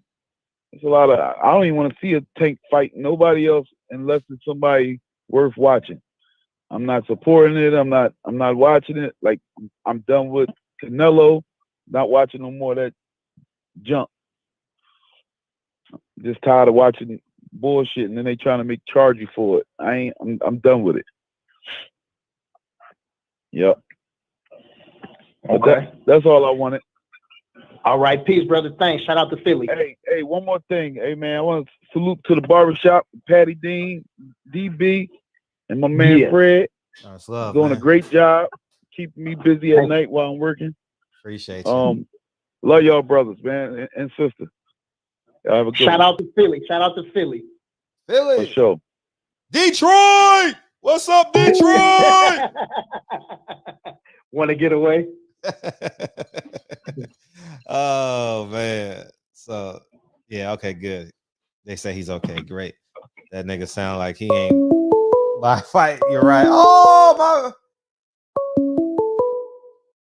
What's up? So, all you scared to death Negroes. What's up, man? How was surgery? How's everything? I'm healing up pretty good. Oh My shit. voice. I'm live on both channels? Oh shit. I didn't even know that. Damn. Yeah. I'm healing up pretty good. Okay, I didn't even know. That just happened. Yeah. Salute to the deacon. Salute to the deacon. Welcome back, man. Welcome back, man. How you feeling? Let me give you a hug, man. I'm giving you a cyber hug, man. I'm giving you a cyber hug, man. How you feel? How was the birthday? I ain't spoke to you in a month, nigga. So don't act like we ain't gonna not say hi to each other. How's the family? Everything good, man. Thank God for it. Okay. How's the wife? You go ahead. How's the wife? Oh, she good. She okay, good. How's your health? 54, man. I'm just healing up pretty good. Okay. Yeah. Okay. My voice goes out every now and then. Okay. Till it heals all the way up. Okay. Okay. Yeah, but that what I sent you today by Jeff Mayweather. Yes. Did you read what I put in the comments? I didn't read what you put in the comment. I read Jeff. What'd you put in the comments? Yeah, you should check it out. It'll let you know why he dropped what he dropped. Can you pull it up and read it? Keep talking, man. Keep talking, DB. God damn. What you here for, nigga? No, I'm joking. Nigga, you worse than Kyle. Yeah, you see how you treat me, Dick, and you see how you treat me, man, in front of my OG. Man, I feel like we niggas now. Deacon 305 done called him. We good. Shit, I ain't. Yeah. I thought that was a subliminal message that he was sending out to Deontay Wilder. You know what I mean? Yes. Oh, shit, I just seen this too, man. Shout out to, I didn't even realize what you just said, Fred, that both pages or both channels are up. So salute to everybody on both. Both. Yeah, it just came on. It just popped up out of nowhere, right?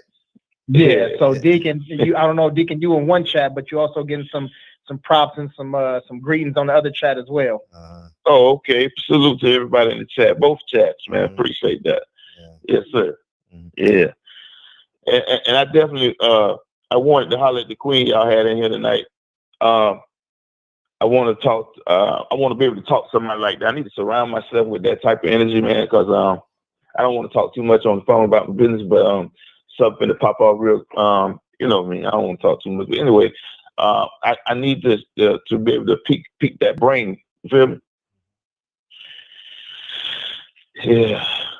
It's about surrounding yourself with smart people, man, if you want to be one of them, you know. You see it yet, Fred? We listening. No, I'm talking about what was in what I sent you, what I put in the chat. When it's hard to move on, just remember the pain you felt while holding on. Healing begins when you let go. Well, anyone that has ever heard the song by Teddy P. Yeah. So. Now scroll to, you see what I put in the chat? In that comment section? I sent it all to you. It'll let you. I just how I felt. I know I'm not. I know I'm not that far off from what he was trying to do there. I believe that he was sending that out. I shot through the bowels at Deontay Wilder. You know what I mean? I could be wrong, but I doubt it. I don't see your comment. Oh, you don't? No. Well, it's probably so many people don't put something in there, pushed it down. Nah, he deleted it. He deleted it. It's not on there. Oh, I forgot to tell you, they blocked me after I put that in there. Well, duh, it's not here then, nigga. What the fuck? Nigga. No. I'm just saying. I can't get back on the page, but I nigga, your comment is gone. No, this old ass nigga. Man, hang up before I talk about you even worse. Hang up. No, I seen it on my wife's phone. It was in there, because it's her different account. Because it's a different account. Right. Yeah. man, you got me. Man. You got me looking for a ghost, man. What's up? No, hey man, but for real, how can I get in touch with her? She says she checks her DM. That's how we got her. We don't have her number. We just DM'd her. We don't. Yeah. Yeah. Y'all know I'm old school. Thank God she checks her DMs. Thank God, Monique. I'm thankful. Yeah. All right, man. I just wanted to chime in, man, and I just felt like that comment was towards Deontay Wilder, and I thought that was foul. Like what I've told Jeff in other words, man, if you got something to say to that brother, I'm very sure because y'all know the same people. You can get in touch with him and call him and talk to him on the phone. Don't be taking little cheap shots like that. You know what I'm saying?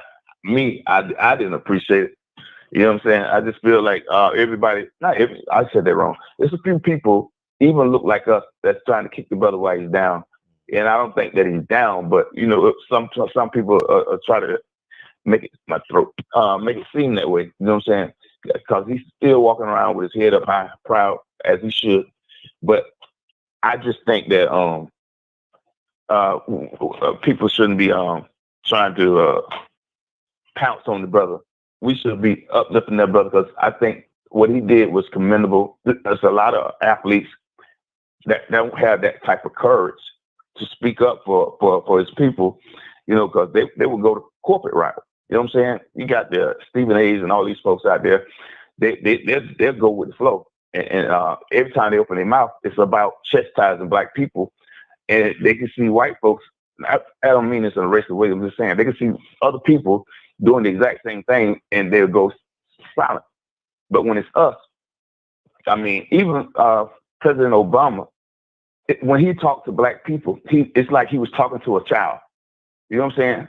Every time you go to a black people, you talk to us like you're chastising us. But when you go to a different audience, it's like they know what to say when they're dealing with different audiences. Oh yeah. And, sure. You know what I'm saying? And I think that shit needs to stop. That's why I love Deontay Wilder so much, because he didn't kowtow to nobody. You know what I'm saying? He stood his ground, and he made it known where he stood. And that's why so many people are so glad that he's not in that type of position anymore. But you know what God has for you is for you, and he will be king again. You know what I'm saying? I just believe that. Hey man, my voice about to go out, but I appreciate y'all. I love y'all, and salute to all y'all, man. Love y'all. Feel better, man. Appreciate that. All right, King. All right, DB. Fred. All right, love you, man. Peace. Love you, man. All Appreciate you.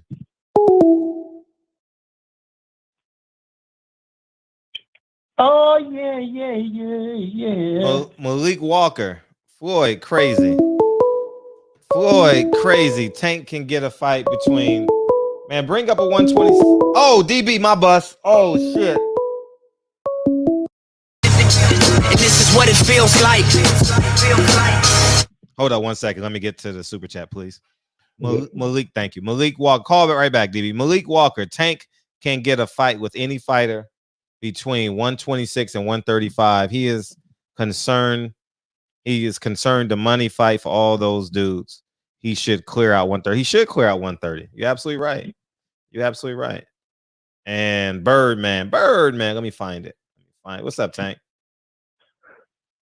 Birdman, salute to the barbershop in the chat, Fred. Get a cash app so you ain't got to share your money with Google. Appreciate you, man. Thank you, man. What's up, 405? Man, not much is going on, Fred. Hey, what you got? Man, I am sick of these niggas. Still. Dude, don't you wish that Floyd could just like go away? Right. Just go away, yo. You just messing up so much shit. Mm-hmm. And I'm sick of Leonard Ellaby with his big ass nose. God, dude, they trying to make Tank fight at 140. This nigga Tank is what, he got to be at least 4'8". And I'm sick of these niggas, man. I swear to God. Dude, I wish that Floyd would just go away and just start pursuing acting, something. Just leave boxing alone. You have done what you needed to do within the sport. Just go away, man. Boxing don't even need you no more. I'm just sick of these niggas, man. And then ever since Leonard Ellaby has said that bullshit about what do you say? That boxing is bigger than the fans. Dude, I'm not buying no more of them bullshit ass fights. And see, I was the type of dude, right? I would always, support the black man and all this stuff, you know what I'm saying? But he just rubs me the wrong way. He just rubs me the wrong way, dude. I am so sick of these niggas, man. I swear to God I am, man. Sick of them. But I didn't really want shit. That was all I wanted to say, man. I'm sick of these niggas. Sick of these niggas. Sound like Drake. Sick of these niggas. Right. All right, some man, help. Peace. Get rid of these niggas. Appreciate it. DB, man. We can't have a show without DB, man. Let me call this dude back. Y'all know DB's number. I got 2 phone lines open and I hit the wrong phone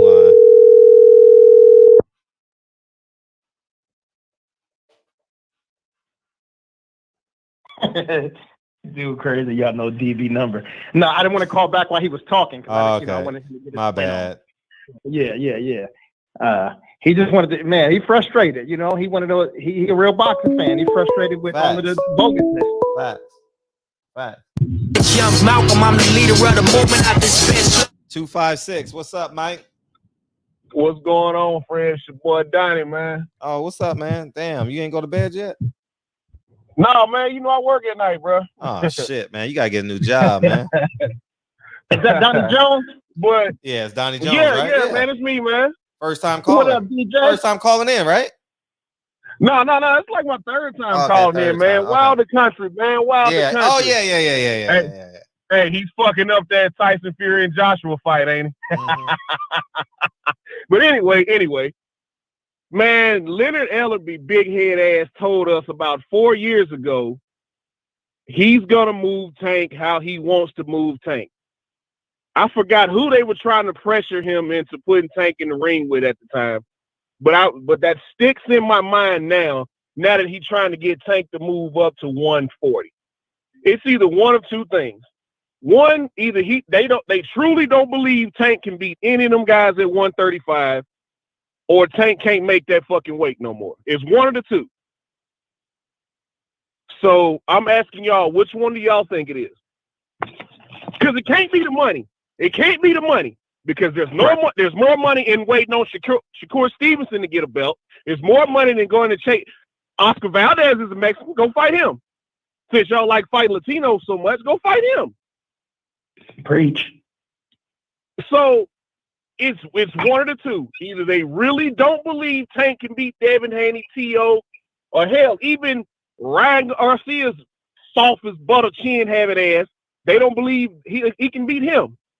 Is it one? It's one of the two, man. Because Leonard Ellerbe told us it had to been 2017, man. I'll have to go back and look and see when the interview was. It was a post-fight. I'm gonna move Tank how I want to move Tank, and Tank was just sitting there looking like I thought everybody was gonna eat the chip. Damn. So it's really sticking in my head now. I'm not paying for that shit. I really don't even want to talk about it, but it's the subject right now. I really want to talk about the boogeyman at 135. Devin motherfucking Haney. Yes, indeed. Don't nobody want that smoke, man. For somebody not to have knockout power, nobody's want to go in there with him. Agreed. Floyd has even said before, yeah, I don't want Tank and Devin to fight unless it's a big money fight. And Ryan Garcia said, oh, Tank used to whoop my ass. I mean, not Tank, but Devin Haney used to whoop my ass in the amateurs. I'm good on that. Teofimo went and fought some kangaroo rather than hop in the ring with Devin Haney. That man got to be a bad motherfucker, man. But DB. What's up with your family? Do you think that's a Tank move, though, or do you think that's a Floyd move? Like, do you think that Tank is actually afraid to get in there and to lose his O, or do you think that's more of a business move by Floyd and the management team? I think Tank is a street kid from Baltimore that don't give a fuck. Right. I think this is Floyd and Leonard Ellerbe with them cheap-ass Steve Harvey. You make too much money to dress with them cheap-ass suits, man. Your suits still got fucking shoulder pads in them. But anyway, I'm not going to get off on him. I really don't like Leonard Ellerbe, man. He's starting to really give me them Don King vibes. You feel me? Ooh. And He's starting to give me them Don King vibes. You know what I mean? And my granddaddy, God rest his soul, you know, I'm only 32, but I grew up watching boxing with my granddaddy. So he loved Mexican fighters. He loved black fighters. But he couldn't stand fucking Don King. And he was like, yeah, that was going back to the 70s when he was dealing with Ali. So he go back that far. That's where I learned my boxing from. But Leonard Ellerbe is really starting to give me Don King vibes. Would y'all agree? Like how he's cherry picking these fights with guys who don't match up. Like at this point, besides the JV belts that he's got, what's the difference between Tank and Canelo? Yep. Wow. Leonard Ellerbe, you heard that? Come on here and defend yourself. Someone gonna send it to him. Someone gonna send this shit to him, and I don't care. I don't care. Give a fuck. He can't whoop me. He damn sure ain't gonna come down here. He can't whoop me. No, it's not about whipping. We want our fights. He ain't fight nobody. He ain't fight nobody. And, Floyd, he ain't gonna go there. Floyd, oh man, Floyd, man. All right, I'll leave it alone. You know, just going back to I think they're gonna renege on the whole Andy Ruiz. I thought Chris Ariella was done when I watched Deontay Wilder beat the shit out of him in Birmingham a few years ago. So he fights who? Chris Ariella is a warrior. That's a soldier. Come on, I know you got to get that fight. He was a soldier when Deontay Wilder beat his ass in Birmingham about 5 years ago now? 6 years ago? It's been a minute. I remember because someone pulled out of that fight. He was in the summertime, and he hopped in there, and Deontay Wilder beat his ass for a good 6 rounds, and then I think it was like the 7th round he didn't come off the stool. Yeah, I remember.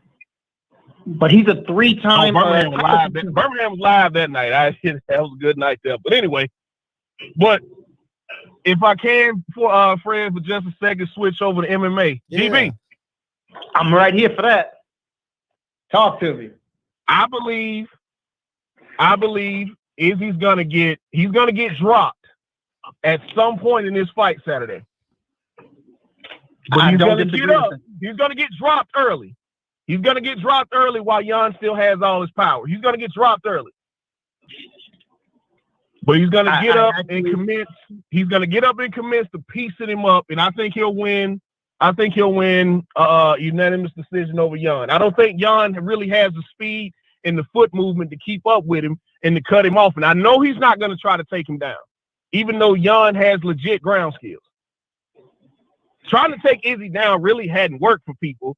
And Izzy I think he has a brown belt in jiu-jitsu. No, he's a purple belt. He's a purple Yeah, he was belt. Okay, so he hadn't got a brown belt yet. Okay. But if you notice, Derek Brunson, who was a wrestler, tried to take him down. It didn't work. Kelvin tried to take him down. And did you see the Imanari roll that he hit on Kelvin when he tried to take him down? Yeah. Nobody catches those little subtleties. You got to really know what you're watching. Casual fans don't catch that. I think Amanda Nunes beats the dog shit out of Megan Anderson. Megan Anderson got armbarred by Felicia Spencer, who Amanda Nunes just beat the holy hell out of. But Felicia's a black belt. Holly Holm, who is not known for her ground game, took Megan Anderson down and beat the dog shit out of her, man. I think Amanda might finish this girl inside of 2. I think Peter Yan comes out with the pressure early.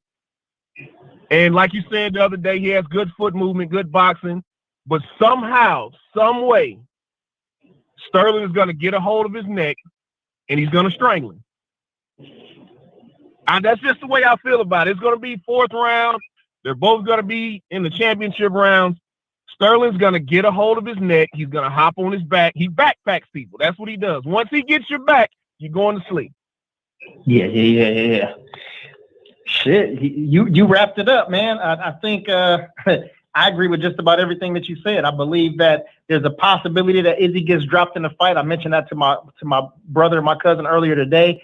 And I think once he takes that shot, he's gonna take a deep breath and go, "Is that all you got?" I think he'll use those calf kicks. He'll use a lot of kicks though, and he'll keep his distance. He'll be at range. He'll stay in the middle of the cage, and he'll start piecing them up piece by piece. I think Izzy can finish this fight, and I don't think it's a knockout punch, but I think that head kick, because I believe that Jan is about 6'2.5", maybe 6'3". Izzy's 6'4". Izzy about 6'2.5", 6'3". Yeah. Yeah, Izzy because he wasn't as big. He wasn't as big as Reyes, and Reyes is like 6'4". So, right. But I think Izzy uses that high kick, and that doesn't finish him. But it fucks him up and gets his equilibrium all messed up. And then I believe Izzy can finish with a TKO. Something that you said about... you think he finishes, John? You think he finishes, John? No, there's a possibility that he can. Okay. I mean, it's a possibility anybody can get finished.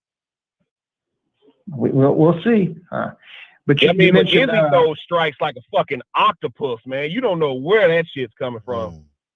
Yeah, precision. Like when he threw the question mark kick, and then threw the right hook behind it when he hit Brunson with that. Do you remember that? And dropped Brunson with that. Yeah. Like what? How do you duck that? But anyway. Yeah. Also, when you mentioned Megan Anderson, that Felicia Spencer fight, I don't think that's a good tool to measure because Felicia Spencer is a black belt. She's a BJJ black belt. So when you get said about that. So is Amanda Nunes. People forget that because she's starching shit. But she is a legit Brazilian Jiu-Jitsu black belt. Yeah. Also, one thing that I just learned about Megan Anderson as I was watching a documentary before this show started is that when she was in the Australian Army, she attempted suicide. So yeah. That shows me that her mind is either really, really weak or she's alive for a reason. There's nothing else in the middle. You know what I mean? So if that means that her mind is weak, then she's gonna get finished pretty fast. But as I said though, there's 2 ways to bet. You can bet with your heart and then you be disappointed. Or you use your brain, and if you want to make money, that's going to be the biggest odds. Again, I didn't look at them either, but the biggest odds will probably be in that fight right there. The biggest underdog on the card, and there's one more title fight on the card, isn't it? Or was it just 3? Those are the 3. Yeah, 3. Okay. They can't do more than 3 because if all of them go to decision, that's 5 rounds apiece, and they only buy a certain slot. Yeah.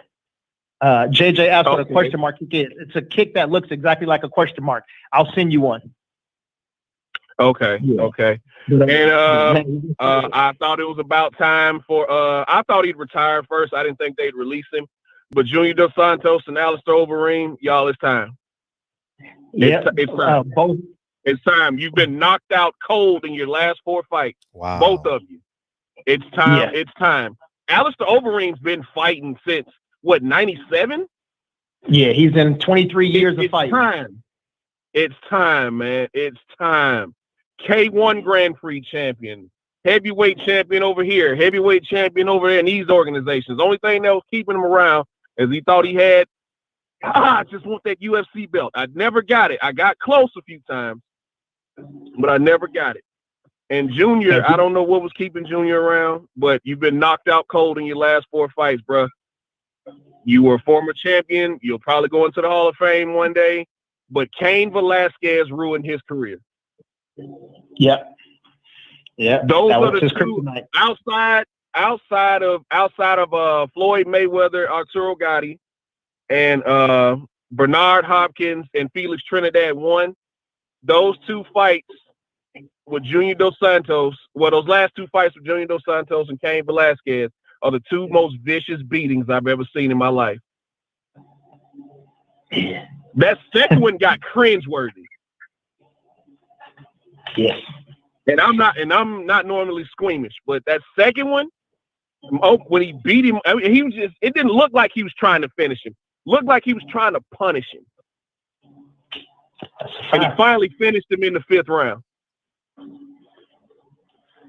They ruined you. They changed him. He was never the same after those 2 fights. Yeah, you've been paying attention, man. I love it. Oh man, I've loved this sport since I saw it back in like 95, 96. Now, I thought about doing it, but then I saw Frank Mir break Tim Sylvia's arm, and I said, fuck that. so I was good. But Fred, I appreciate the guest you had on tonight, man. I was just sitting there just stuck. Just me too. Almost let it go to hell here at work. I got paperwork I was supposed to be doing, and I almost let it go to hell. I'm just sitting there. Wow. Oh, another gem. There's a sapphire. There's a ruby. Okay. Yeah, she was on it. Just gem after gem after gem. I was just legit sitting there stuck, watching the interview and listening to everything she was saying, taking it in. So I appreciate that.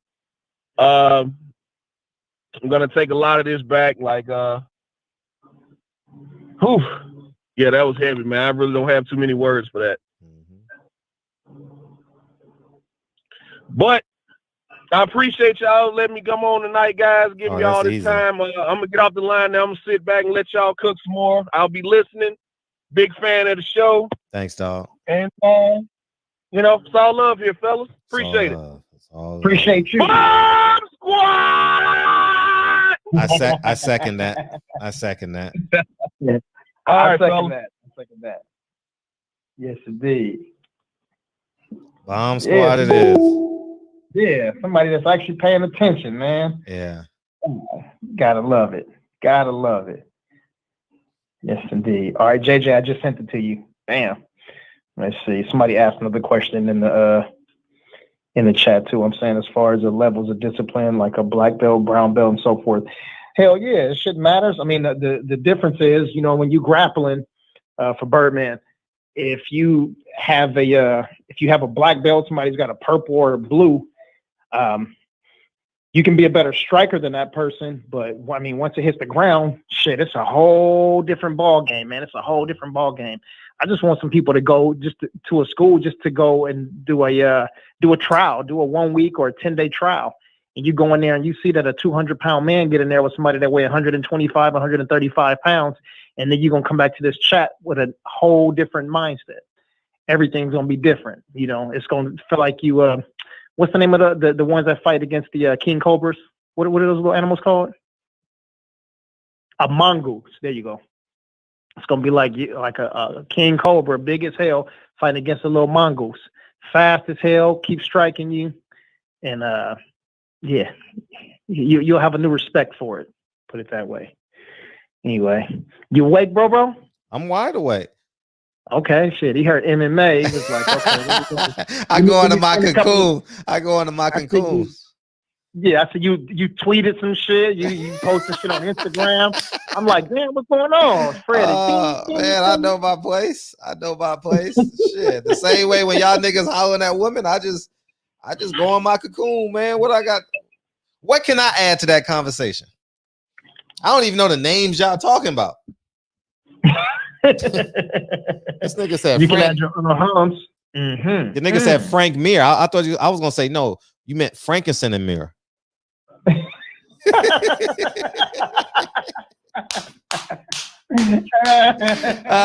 That's for the 5%ers. That's for the 5%. That joke is for the 5%ers.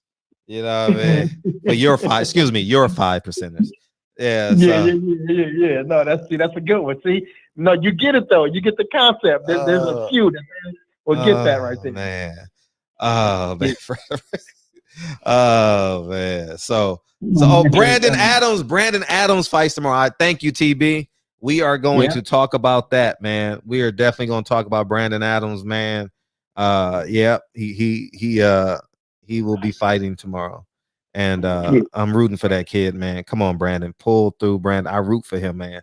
Pull through, Brandon. He's fighting the guy that they're trying to push for. You know those 18-0 Russians that they bring over here. You know what I mean? And they think they find the most vulnerable, most noticeable black guy. You know what I mean? Yeah. So let's get him, B. Let's get him. Let's upset the apple cart. You know what I mean? South Central's own Brandon and Cannon. Yeah. And shout out to it's Earl Spence's birthday. Shout out to Earl Spence. It's his birthday. Shout out to you. Hopefully you had a great day. If y'all go and send EJ something, make sure y'all put the Barber Shop symbols in there. Let them know that y'all from the shop. Yeah, facts. And this is what it feels like. 341. What it do? What's going on, Fred? It's my other phone, man. I don't know who this is, nigga. You talking like you know me. Yeah, nigga. What's up, me? DB, who this? I don't know. Why you saying nigga? Homie stall us out. He might not even be black. Hear this nigga with that stall me out bullshit. You might not even be black. Shit. Yeah, this can't be somebody from California. He got to be from the East Coast. Yeah, for sure. Hey, nigga, drop the link, man. God damn. It is. You want to beam in, huh? Yeah, I'm calling niggas back, man. All right, peace. I just posted it for you because I think that's what you want. One thing about Cincinnati fighters, we don't duck nobody. Shout out to my city, 513, Canelo and Triple G Soft. Let's see. Oh. Yes. Before Kyle, because Kyle appreciate you, Mike. Too. What's up? Did you see Dev do a stream? He jumped on the live. Yeah, I saw that shit. I saw that live with Jamal. What'd you think about that? It was pretty funny. Yeah.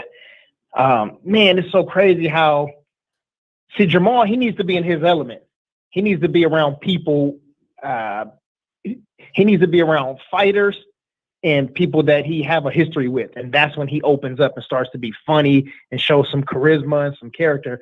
But I enjoyed that. I was driving and I enjoyed the hell out of that. Yeah. I just hopefully, listen, I'm not a fan of money talk.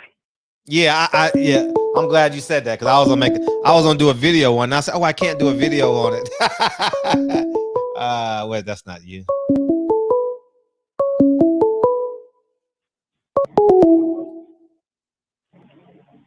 Yeah, what I was gonna say was when they said, I got the pink slip, and he said, me too, Yeah. I was like, it was about their house and shit. We know, what I mean? It is what it is. But Kyle was here, man. What's going on, Big Fred? DB. Hey, listen, Fred. Yes, man. We learned so much about MMA yesterday, nigga. I think I know everybody that's about to fight on Saturday. Well, you the one brought it up. What, Dana versus Don, and that just went, and I fell asleep. You cold. I was like, fuck, man. I'm on minute. Hey, I ain't gonna lie. I'm on minute 2 hour and No, 53 of Malcolm X. So I just always randomly watch it, and I started it on Monday, and I'm watching it now. So I was listening to you and watching Malcolm X and all that shit. So I said, let me just mute this shit and just finish watching Malcolm X. It's Kyle's fault, man. He put the battery. I know he put the title up and shit. He put the title up. I saw it. I was I know him and Reg, they hate Dana White. You know what I'm saying? So it's easy to just kick back and kind of like not because yesterday, nigga, we had so much fun on your show. I had a headache, so I was trying to like push the burden on somebody else, but still go live. You feel what I'm saying? So I was like, I know if I say Dana White, I know I can get DB and Reg. And I know if I said Don King, I know I can get Reg to talk a long time about the nigga because he hate both of them niggas. And so does DB. So it shit worked out though, man. She was good though, man. I had a good time. Well, wait till my editor comes on. Y'all gonna go on the truth about Don. He been working with Don for over 20 years. When he coming on? April, sometime in April. For sure. So are you on the main page or are you on the backup page? I'm on both. I didn't know I was, so y'all niggas put it on there. So shit. Cause I don't cause like it just pop up because I'm you know what I'm saying, I'm subscribed and I got the bell icon on, so it just pop up. So I don't be knowing what page you on. But yeah, man, I go back to the dump on Friday, man.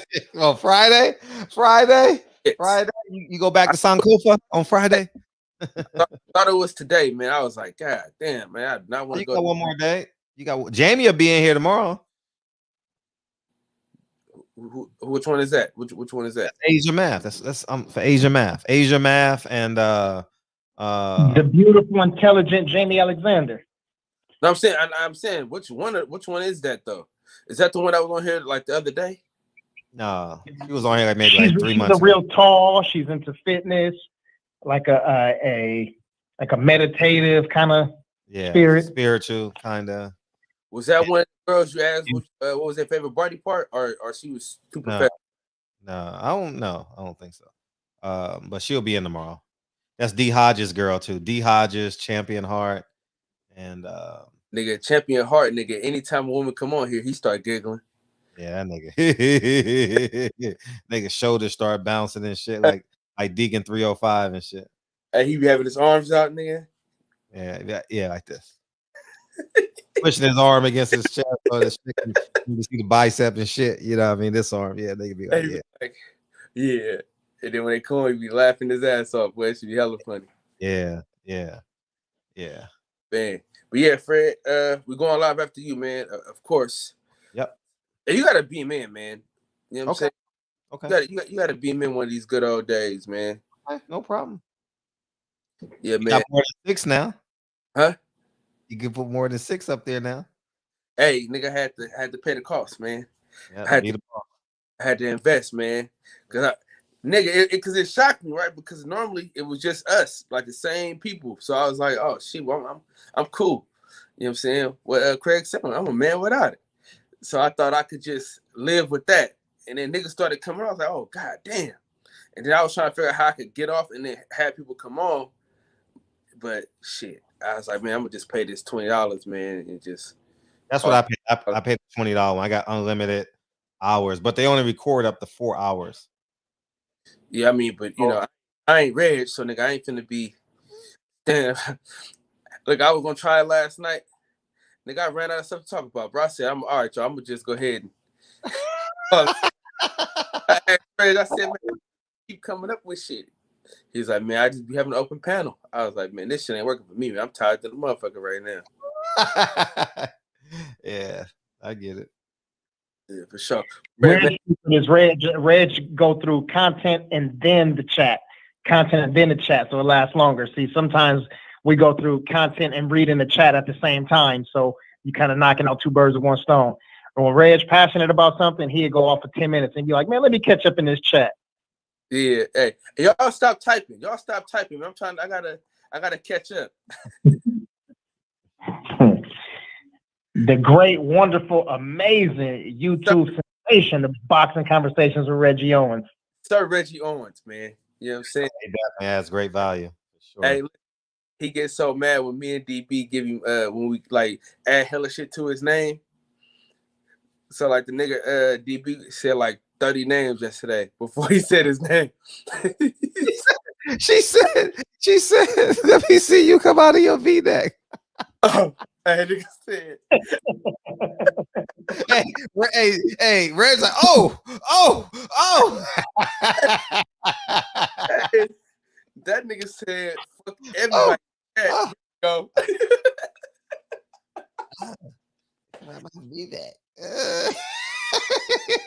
It was like, oh man, Reg my nigga, man. Hey, I thought they was on FaceTime together, nigga. It was just them two. That nigga said it was. Oh, he was coming. Oh, because of the last time she was here. He marked his calendar when he saw her coming on. He said he got her. I don't know when the next big fight in March. If there's a good fight in March, we'll have her come on that Sunday. But I haven't seen one. But we just have her come on. You know. Nah, no, that's May. My bad. That was May. I got that mixed up. I was gonna say Josh Taylor Ramirez, but that ain't until May 22nd. Yeah. Hey, DB had one though that was bad as hell, and she was like, "Wait, feeling me," but I don't know which one it was though. What you mean one? Shit. A lot of them though that he be having, man, but it was one in particular where, nigga, I thought he had action, and I don't know which one it was. Though. Brianna Betty, was it that one? Nah, man, she flirt with everybody. It's somebody else though. Make everybody comfortable, man. I'm gonna say it like that. But yeah, she make everybody. Yeah, she knows how to play. Yeah, she been a beautiful woman for a long time. Yeah, she know how to make it. Oh yeah, Brianne. Oh, Brianne Chavez. Yeah. Yeah, nigga, I know. Nigga, because nigga DB, man, he get real intellectual with him, and then he slips some he slips some shit in, and then they open up. He's like, oh, well, here we go. We thought that was fucking phenomenal today. I was like, damn. First he fucked up her name. I was like, damn, man. The greatest host in the world. and then the nigga came back with the line of the year, Jacques in the box. I was like, damn, my nigga, that's my nigga, dog. That's my. And my head was like, I was rooting for. Hey, you know when your boy go holler at the girl in the club and shit, you're like, I'll be right back. That was me in my head. They like, yeah, nigga, go, nigga, yeah, nigga,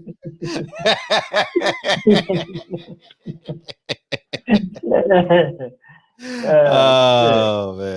Hey, I ain't gonna lie, man. If we gotta get this nigga his flowers, man, while here. DB, man, is a great part of this show. He ain't as good as Patty Dean, but he's a good part of this show. In fact, Patty Dean is uncomparable. Oh man, I mean she's just a legend. You know what I'm saying? Really, man. I mean, the show she put together with y'all two, man, it's amazing. But the thing about DB, man, that you gotta love, man, he goes to every platform and he contributes. You know what I'm saying? And he helps you build your content. You know what I'm saying? As far as when you go live, when you got DB on, you're guaranteed to have a good show. You know what I'm saying? And I'm not just saying that because the nigga on here, but honestly though, man, when that nigga come through, even in the chat, like when he come to my show, Even where? Even in the chat, like when he be reading all the names and all that shit, he did it on my channel too, though. You know Where? Oh, so you on some bullshit, huh, Fred? No, where? Where is that? The chat. You know how like when nigga we type in the comments, nigga, the comment section. Oh, even in the chat. Oh, like even in the chat. I thought that was something else. I was like, even in the chat, what's that? I thought it was like a time. I was like, oh shit, I didn't know. Oh, you thought I was the nigga that we had on? I didn't know you said chat. I thought you said chat. Even in the chat, like I was like, what is that? Oh, okay, yeah. Even in the evening and in the chat, I thought that was a place, like a restaurant or something. No, hell no. But the nigga, you know, he read the names off, nigga. He do that on my show too, because I don't really be like, you know what I'm saying? It's hard to focus on hella things at once. So it's always good for that nigga to come through and start reading niggas' names off. Because, you know, niggas want to be recognized, man. And it's always good. When it does feel good. Yeah, so when he shout niggas out, while I'm doing, like, trying to add somebody in or try to post a link. So, nigga DB, man, you know what I'm saying? Change his fucking name on YouTube, and we got action. You know what I'm saying? Oh man, y'all just catch me on Barbershop Conversations, man. This is more important right now, man. This is where all of the real magic happens. You know what I'm saying? So you go over to the DB. That's like walking through the hallway. You know what I'm saying? Barbershop Conversations is like the living room. That's where everybody at. You know, everybody can't make it to the bedroom. You got to be special. You know what I'm saying? But in the living room, everybody got to go through there to get to the other rooms and shit. I'm just the hallway, but this right here, this the living room. Yeah. But I appreciate the love, though. Damn all that, man. You know what I'm saying? The casual MMA fan goes everywhere, goddamn it. You know what I'm saying?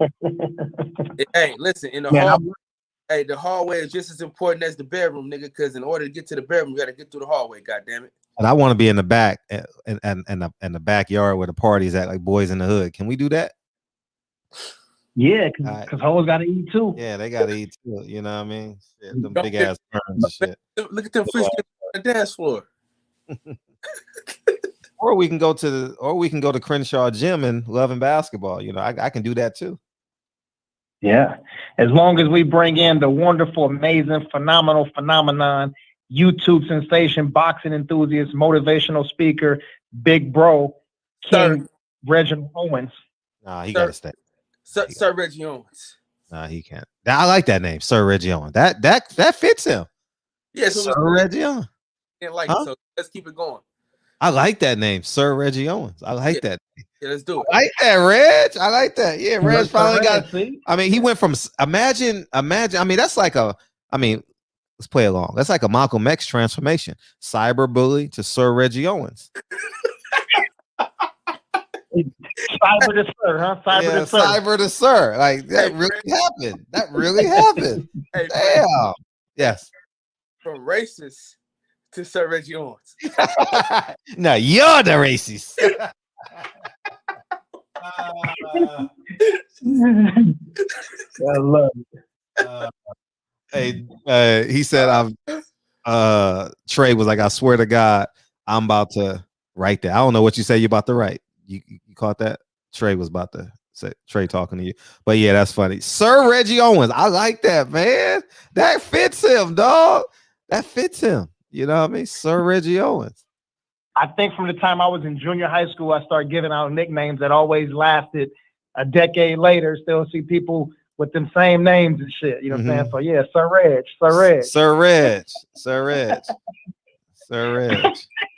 Yeah, all right. Look at Reg. All right, back to the show. Next call. Hey, Reg. Cut the line off. Sir Reggie Owens. Yeah. Hey, what's the name you gave? You gave TB Terrence Bailey. What was that name you gave him? Pastor Pause. Nah. It was something else when he had damn. It was something about his voice though, or some shit, man. I can't think of the name you gave the nigga though. You just gave it to him like a couple weeks ago. He knows. Where is he at? He okay? I ain't seen him in a couple of days. Yeah, he good. Hoes gotta eat too. Yeah. Hoes gotta eat too. Oh man. Right, that movie classic, man. That movie classic, man. I'm gonna get in the chat, man. Hey, Fred, keep your foot on these niggas' necks, man. Right. We appreciate what you're doing, man. Keep doing what you're doing. All the time. I go, man. Floyd Mayweather is a piece of shit. Damn, every time. Damn. I mean, it's over for him, man. Like, he's not even popular anymore. He's not even respected, dog. Like the thing, he's gonna ruin this young man's career, man.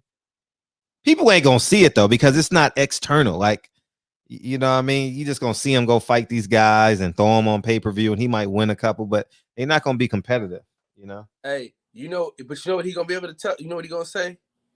He held 3 belts simultaneously at the same time from 3 different weight. Floyd said those JV belts don't count though. Floyd said those JV belts don't count. Yeah, that was some bullshit. You know that. That nigga full of shit, man. Yeah, man. Hey, listen, I'm telling you, Fred. I'm on your team when it comes to this, to not paying for the pay-per-views, but I'm getting close. I'm getting closer. I'm done with this shit. I think the only fine pay-per-view was Errol Spence and Deontay Wilder. Yeah. And the only reason why, and I damn near, and if he fighting Fury, I'm damn near on the fence. You know what I'm saying? You know what I'm saying? If you fight Fury, I'm damn near on the fence, but you know what I'm saying? I gotta support, you know what I'm saying, the baddest man on the planet. So Errol Spence, Deontay Wilder, man, because this is some bullshit, bro. I mean, it's a great fight. It's a great fight to see. But when you match what he said versus what he doing, it's some BS, man. I mean, it's embarrassing. Like, you overlook every nigga possible.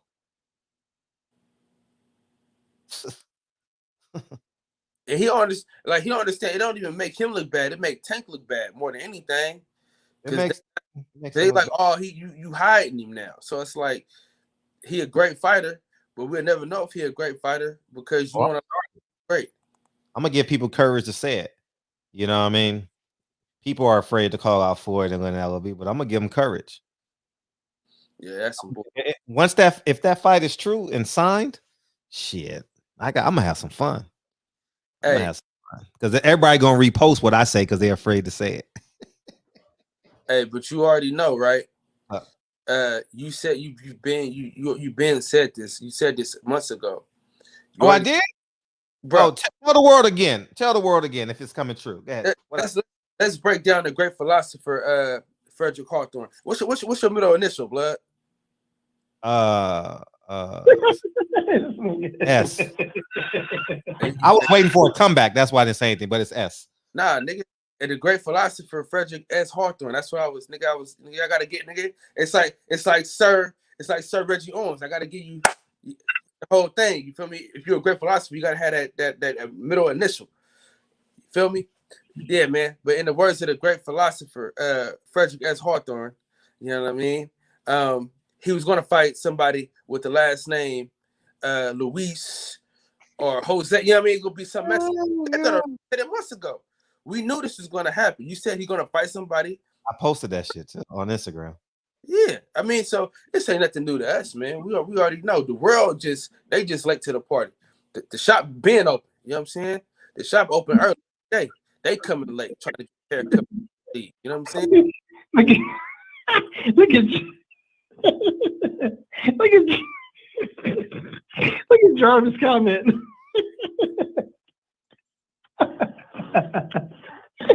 Look at Jarvis' comment. Kyle has the longest goodbye. He does. Look at Kyle got separation anxiety.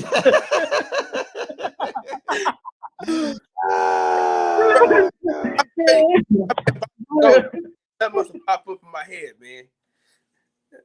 All right, hey man, fuck y'all. I'll holler at y'all later. Oh shit. Fucking JJ.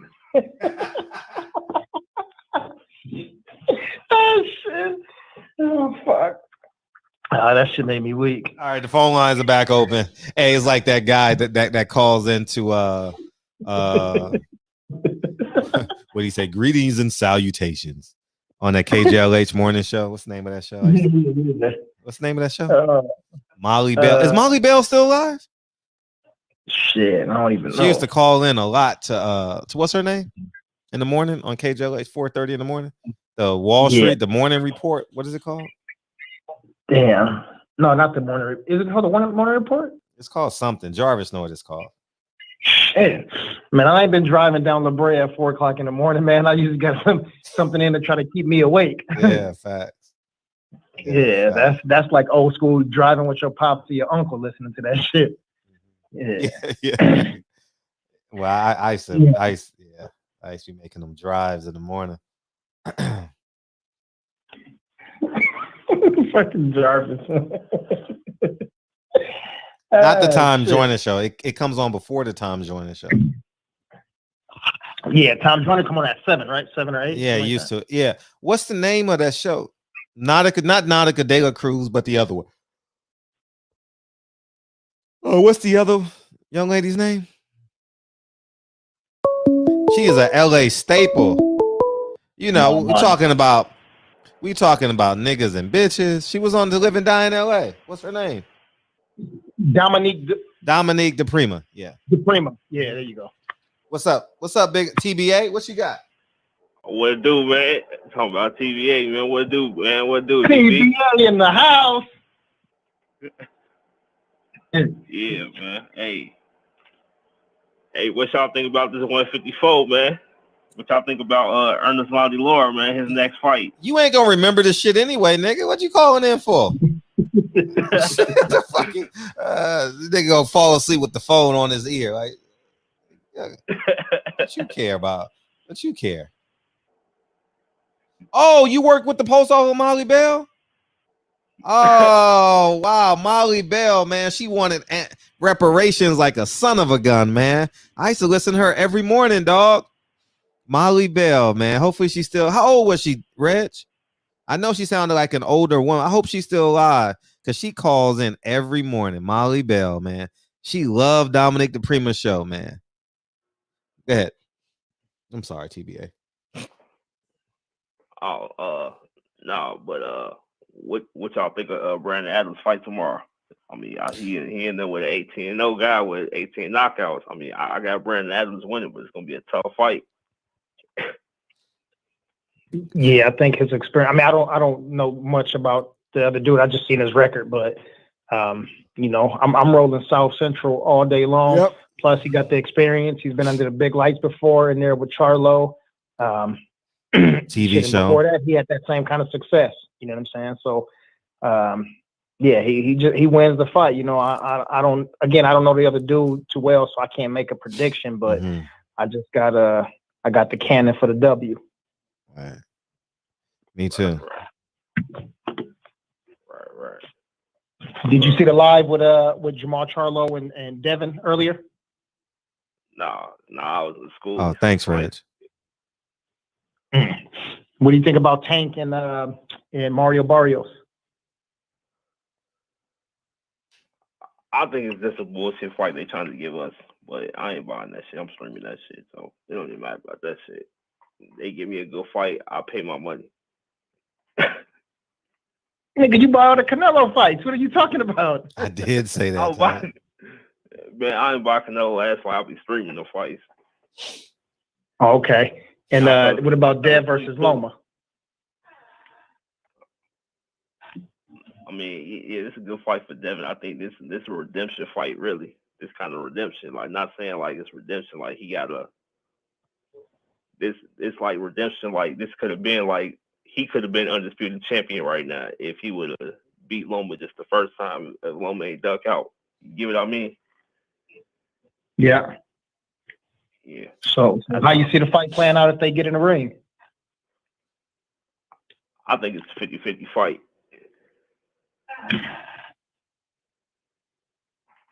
Okay. Man, why you so excited tonight? Oh shit, man, I'm high as hell, man. So I just call in real quick. You said you wanted to call and say hi. What did you say? No, I'm just high as fuck right now. I just called in. Oh, and what did he say? I'm back in the chat.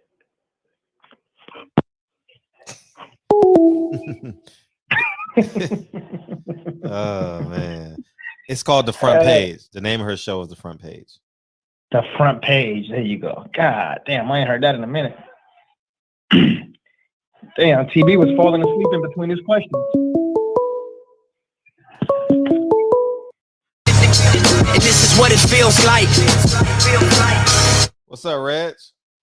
Yo, man, I'm glad you said that name. I've been trying to figure out that woman's name for the longest. Because when we had those reparations talk, yeah, I used to work with her, man.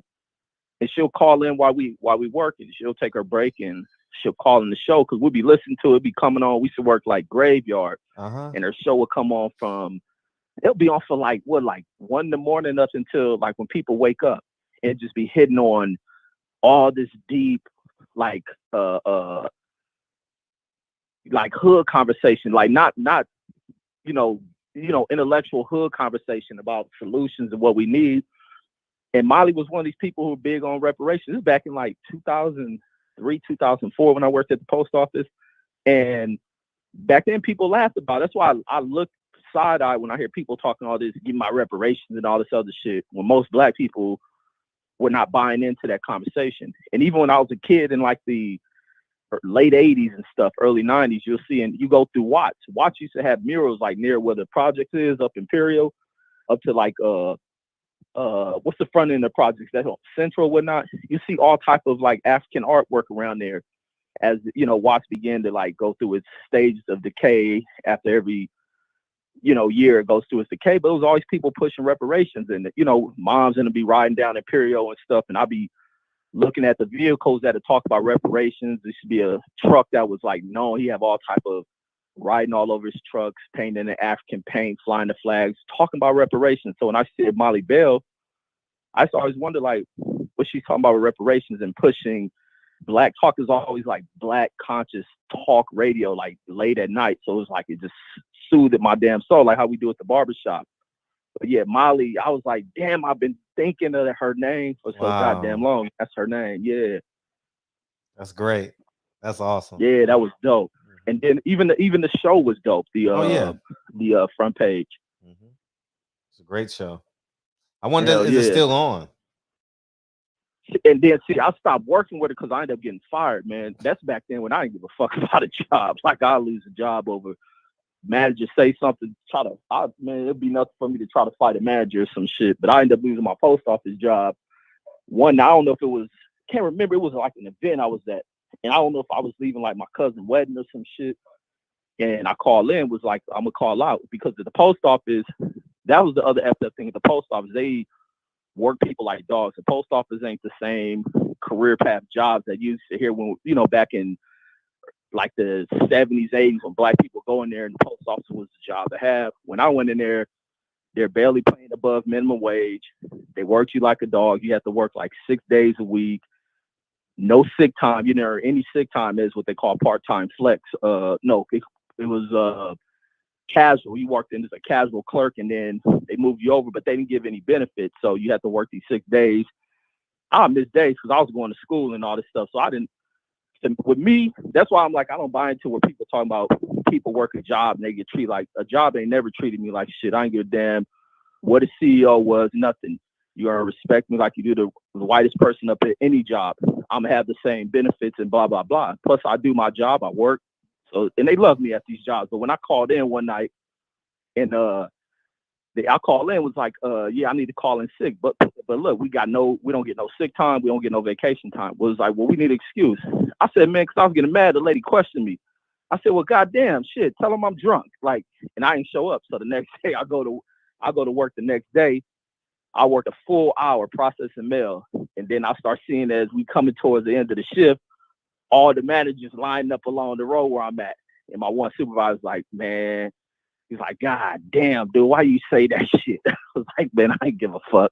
And plus I'm going to school. I was going to school full time. So I was like, shit, you got to do what you got to do. And that's how I ended up getting let it go. So I never seen Molly Bell anymore, but I always hear her on the radio until I moved up out of LA. But yeah, I thanks for bringing that name up because I got to do something to talk about Molly Bell. But man, that was some great shit. And what you're doing here is just like the damn front page. It's what the show reminds me. Oh, that's dope. Thank you, Reg. Yes, sir. But yeah, that's all I got. Hey, Reg, what's on your? So you got fired on your day off, then, Reg? Man, I used to get fired from a lot of jobs. Like I said, it took nothing for me. Like I worked at that printing company in Torrance. With me, I about to score up with one of the managers, pushed the director up in that motherfucker. You couldn't come at me. That's like when I hear people who deal with racism on the job and they talk that. My approaches to racism is different than people. And I always tell people, I don't got these same stories because I have no issue with checking white folks. Some black people are the opposite of that. They have no issues with wanting to check black people over staring at them, an accidental bump of the shoe. No, I get my people's passes. If I'm tripping on a black person, I'm in the right then. I don't feel I'm ever in the wrong when I'm tripping on somebody black. Does that mean you've been on some pussy shit or some sucker shit? A white person, you sometimes I got to check myself. Am I going too overboard? Because not every white person is fucking racist, but I'm great at identifying that shit. But at these jobs, I've lost many of them. Until I started having kids is when I kind of changed my approach. But these jobs always respected me to kind of begin with and shit. But you got to do your shit. The thing I see with so many of our people when they go into these jobs where they working for a corporation, I don't give a fuck you working at McDonald's. I don't give a fuck you working at Walmart. You go into these jobs, you be punctual, you do your job. You don't sit around here bullshitting, congregating, playing like it's the homies and shit. Do your job, put in your work, progress through these jobs. Don't pay into, oh, I'm black, I can't make it. Fuck these people, don't do that shit. Go in here, earn your work, fuck what anyone else says. Make your money. You can put away enough money, start your own shit. But go in here, learn everything you can get. One of the jobs that I hated the most, that I gained the most from, was when I was at Enterprise. And I left that motherfucker with a major statement. But I learned so much working at Enterprise because they give you the whole aspect of business operations and all that shit, along with my education and shit. But don't let nobody down you from working the job. I don't give a fuck if you a McDonald's burger flipper. Do that shit to the best of your ability. You ain't just there to flip burgers, taking every aspect of how that business operates. McDonald's is one of the most efficient corporations on this planet. So understand, you're going to run the burger chain, how they run everything. McDonald's doesn't waste too much of anything when you really go into the studies of how McDonald's figure out every aspect of how they run their operations. It's more than just flipping burgers. Understand the way this company runs, quality control. They're massive as fuck. When you look at the way in which they cut out the movement in which people may take to flip the fries. Your fries are here, it's time, you're flipping, you're not moving too far. They got operations similar. Like, that's the shit you learn when you're working at these places. So go in here, stop fucking around on these jobs, regardless of how minimal it is. Learn the operations of this shit. Because the reason why McDonald's is billion, trillion damn dollar company. But that's my thoughts on that one. But shit, man, you brought up a name that struck a bell. Man, I love that fucking woman right there. Molly Bell was the shit. But that's all I got for it. Molly Bell is the shit. She is the shit, for real. Yeah. Like the originator of reparations talk. Yeah. Rez, before you hang up though, what did you think about that Jamal and Devin live stream?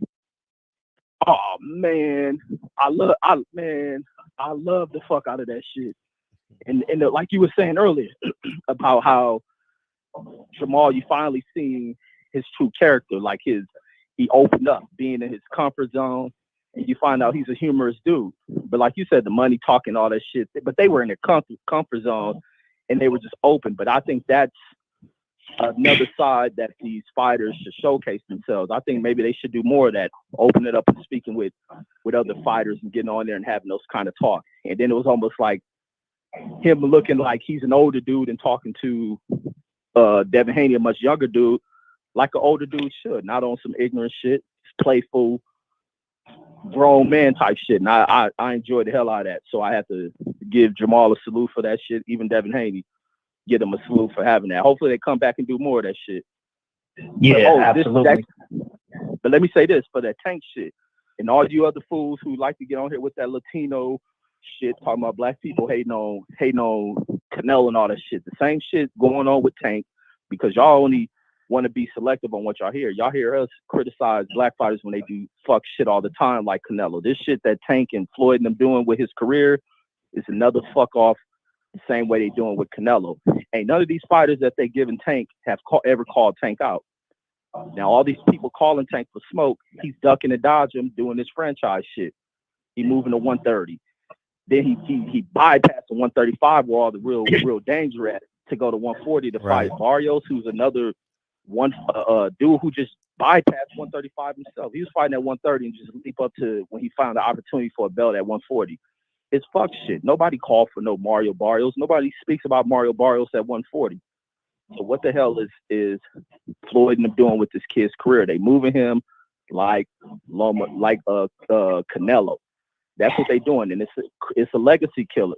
Like nobody's gonna be looking forward to going back down the history of Tank unless you're just going to review his knockouts. But other than that, it's like, what the fuck y'all doing? Like 130 now back to 140. 135 is where everything got. Like, but these dudes, I mean, nobody wants to put in the hard work in boxing anymore.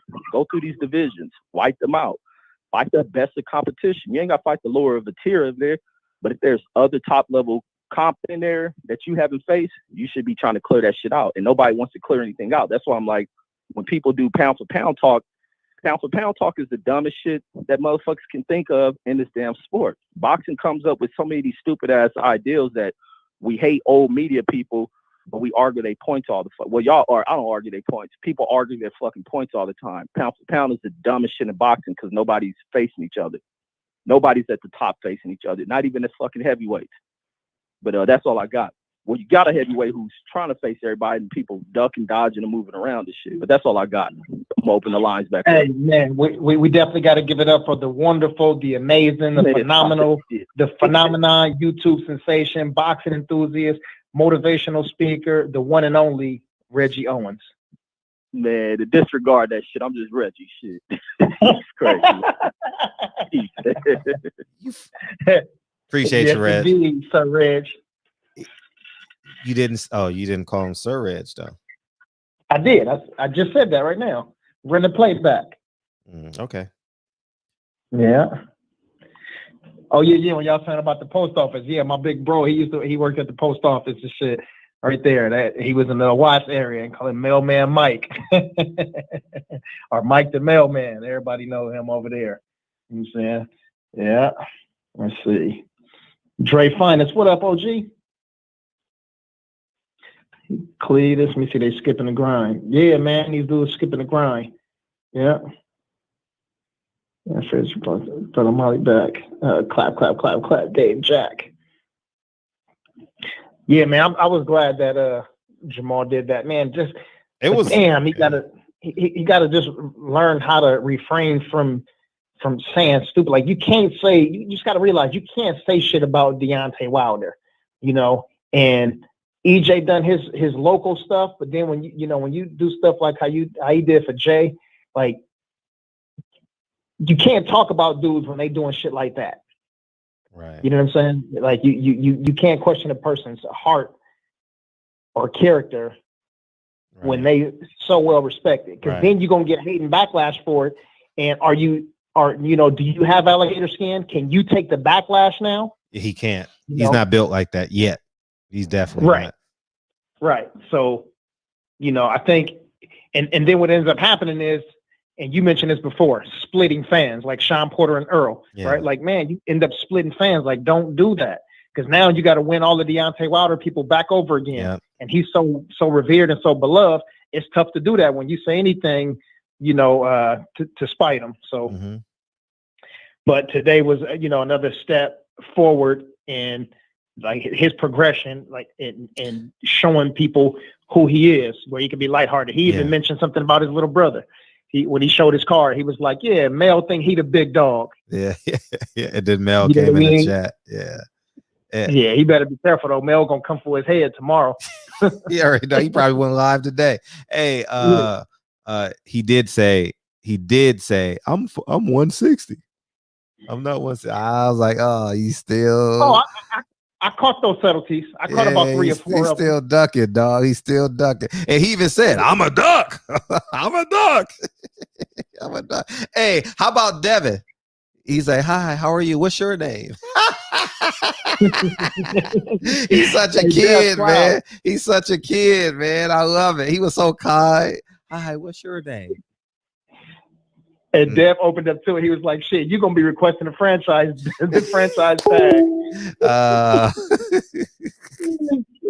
Oh, man, that's funny.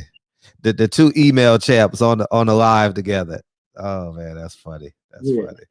Hey, big bro, the homie driver said, did you work around Dinker Park area too?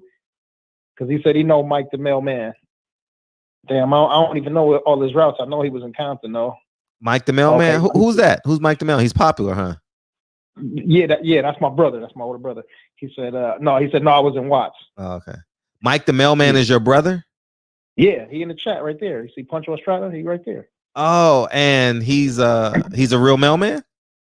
Yeah, he don't work for the post office no more, but yeah. Okay, dope. That was and he was real popular and shit. That's dope. Yeah, That's dope. You know, he a pretty boy and shit. You know what I'm saying? And social.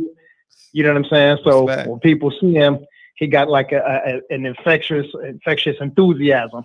Okay. You know what I'm saying? So yeah, that's where I get my my any swag that I do have. That's where that swag came from. You know what I'm saying? Like retired. Yeah. Yeah. When you grow up around suckers and you end up being a sucker, but when you got pants players and gangster players, that's what you end up having some of that DNA. That's what's up. And that character, and it rubs off on you. But anyway,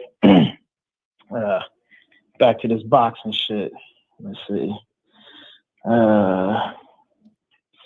Charlo fucking with everybody. Okay, King Nat. He says he fucking with everybody. Oh, he said, yeah, that's him, JJ. Oh, that's for real? That's funny. Young Malcolm, I'm the leader of the movement. I dispense. Are you serious? That's Jarvis Mailman? Yeah. Oh man, what's up, man? Where you headed? What's happening, Fred, man? See y'all holding it down again tonight, man. You had another classic tonight again and going down, man. Oh, that's what's up. Appreciate you over here, man. Hey, did y'all fellas, did y'all see that, did y'all talk about it? I might have missed it. You done had a few shows, and I've been in and out with catching some of the stuff, trying to keep up with the market. Did y'all catch Biden when he did that executive order for the Asian Americans during Black History Month? No, I sure did not. Yeah, he signed an executive order trying to relate it to COVID-19 as though they were being picked on. And I seen CNN had a couple specials on the Asian Americans as though they were being picked on, like a protection executive order. And he did that like within the last week of Black History Month, if I'm not mistaken. So check that out. And one other thing is the security for that Chauvin guy, the one that killed George Floyd. It's estimated that might cost the state up to like $30 million. Damn. And they were trying to pass a bill to raise the money, and they couldn't pass the bill because what they did is they not only for the court case, but all the police and all the National Guard, all of that stuff for the whole state, they estimated it to be that much money. A lot of damn money. I just wanted to bring that up because I don't know if y'all knew about those two things. That thing with Biden kind of like flew under the radar. I haven't really seen too much of anybody say anything about it. He kind of did it, and it didn't get a lot of play with too much of anybody said anything about it. I never seen nobody sign an executive order for Asian Americans. I just never seen nothing so fucking ridiculous. I missed that. When's the trial starting? I don't know exactly when it's starting. I know they're trying to ramp up with the security, so now they're putting up the fencing and getting the police there, and they're trying to get the National Guard and all those folks together. So therefore, that's where the funding part is coming from. That's where they're trying to get the money together for the funding. I don't know if it's starting this week or it's got to be starting soon if they're talking about money like that. Well, I'm gonna go ahead and fall back, Fred. I just want to let people know about that. I don't know if people knew about it because I hadn't heard nobody say nothing about it. But you fellas, y'all doing an excellent job as usual, man. I appreciate y'all show. Y'all keeping us up and informed. Drive safe. I'm gonna fall back. Thank you. Shout out to the third shift.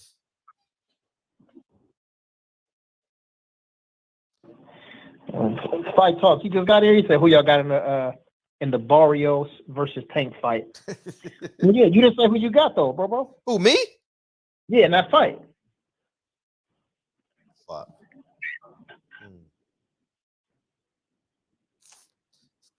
It's gonna be in Texas. Barrios gonna win right now. Damn. You believe that? Yeah, I believe that. All right. Damn. That's gonna shake things up. Does he lose stock by losing to Barrios, even though it's at 140? Hell yeah. The business Mayweather Promotions is the biggest loser. Man, the pound for pound boxer said the fans take a L. It's not official yet, but let's say if it is, we're just talking a rumor, hypotheticals. Yeah, I think he loses. I haven't finished it, Mr. Pazor. I got to finish it before Friday because of Coming to America coming. Damn, we got I got to finish. A newbie. Who we got? A newbie. He said, "What's more egregious, negotiations between Ryan and Pacquiao or Tank and Barrios?" His name is Marvin Rollins Sr. Welcome to the show. Welcome to the show. That's gonna live. Yeah, which one do you think? Which is more egregious? Right, negotiations between Ryan and Pac, or Tank and Barrios. Tank and Barrios because it affects me more. What about the sport? The sport. Ryan Garcia, Manny Pacquiao? Because it affects more fighters. I mean, it puts Gary Russell out of business for the year. He just fights a mandatory. Shakur Stevenson is not getting Oscar Valdez next. He's gonna have his next fight may not be till August because they keep on pushing back Frampton.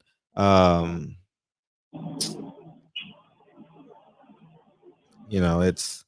I mean, they search high and low for Barrios, man. Like that's just a shame. What they no, they didn't have to search. Actually, that's the easy pickings. No, yeah, because he's with the same team. But I'm like, damn, like all these other people you could have picked. You know. Yeah, so. Well, Richard said, I got nobody in that fight. He said that fight, along with the T.O. fight, should air on public access. I'm definitely not paying for it. Definitely not paying for that shit. I just want life. Yeah. The biggest picture is do Tank got any friends? Tank got any business allies? I just see Tank hanging out with his dudes from BMO.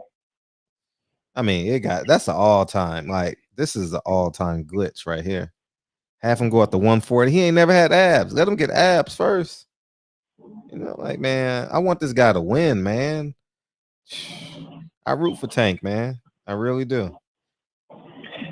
Yeah, but pound for pound boxing said Floyd needs to stop giving us fights that nobody asked for. Yeah, nobody. No one asked. No one checking for that shit. Hey, here's a great quote. Someone in boxing: if they can't give our community the fights we want to see, don't ask for our support. Yeah. I need to figure out how to phrase this because I need to ask the question that I need to ask the question for the statement that you asked to Dre. When you asked Andre Ward, or when you mentioned to him, when you mentioned us supporting him when he was going through the Sergey Kovalev fight, when he said it wasn't about race. Yeah. And then he said, and you mentioned the support, and he said, I didn't ask you to support me. Oh, remember that? Yeah, you know, I haven't even watched that interview, but that emotion just hit me. Yeah. Oh, that was disgusting. I watched the shit and my whole shit. You know how they say, whole face in you'll drop your jaw to the floor. Uh-huh. I was like, damn, he didn't just say that. Yeah, right. Remember, Virgil was talking about it at the press conference when he was calling him Sergio. And he talked about the Americans and Russians going to war and the race that is fueled by race. And I'm like, damn, Drake just said that. Like, whew. So I want to ask the fighters. I need to figure out how to phrase it though. When we support you now, later on after you find success or after you retire, are you going to change your stance? I don't know. I'll figure it out though. Right. But yeah, I need to ask that question too. Just like we need to figure out who their best friends are. So when they start ducking fades. Yeah. Speak now, if ever hold your peace. Yeah. Let me see. Frank Reggie said Tank's friends get stuck on page 1 of Dr. Seuss books. Damn. Yeah, that's cold.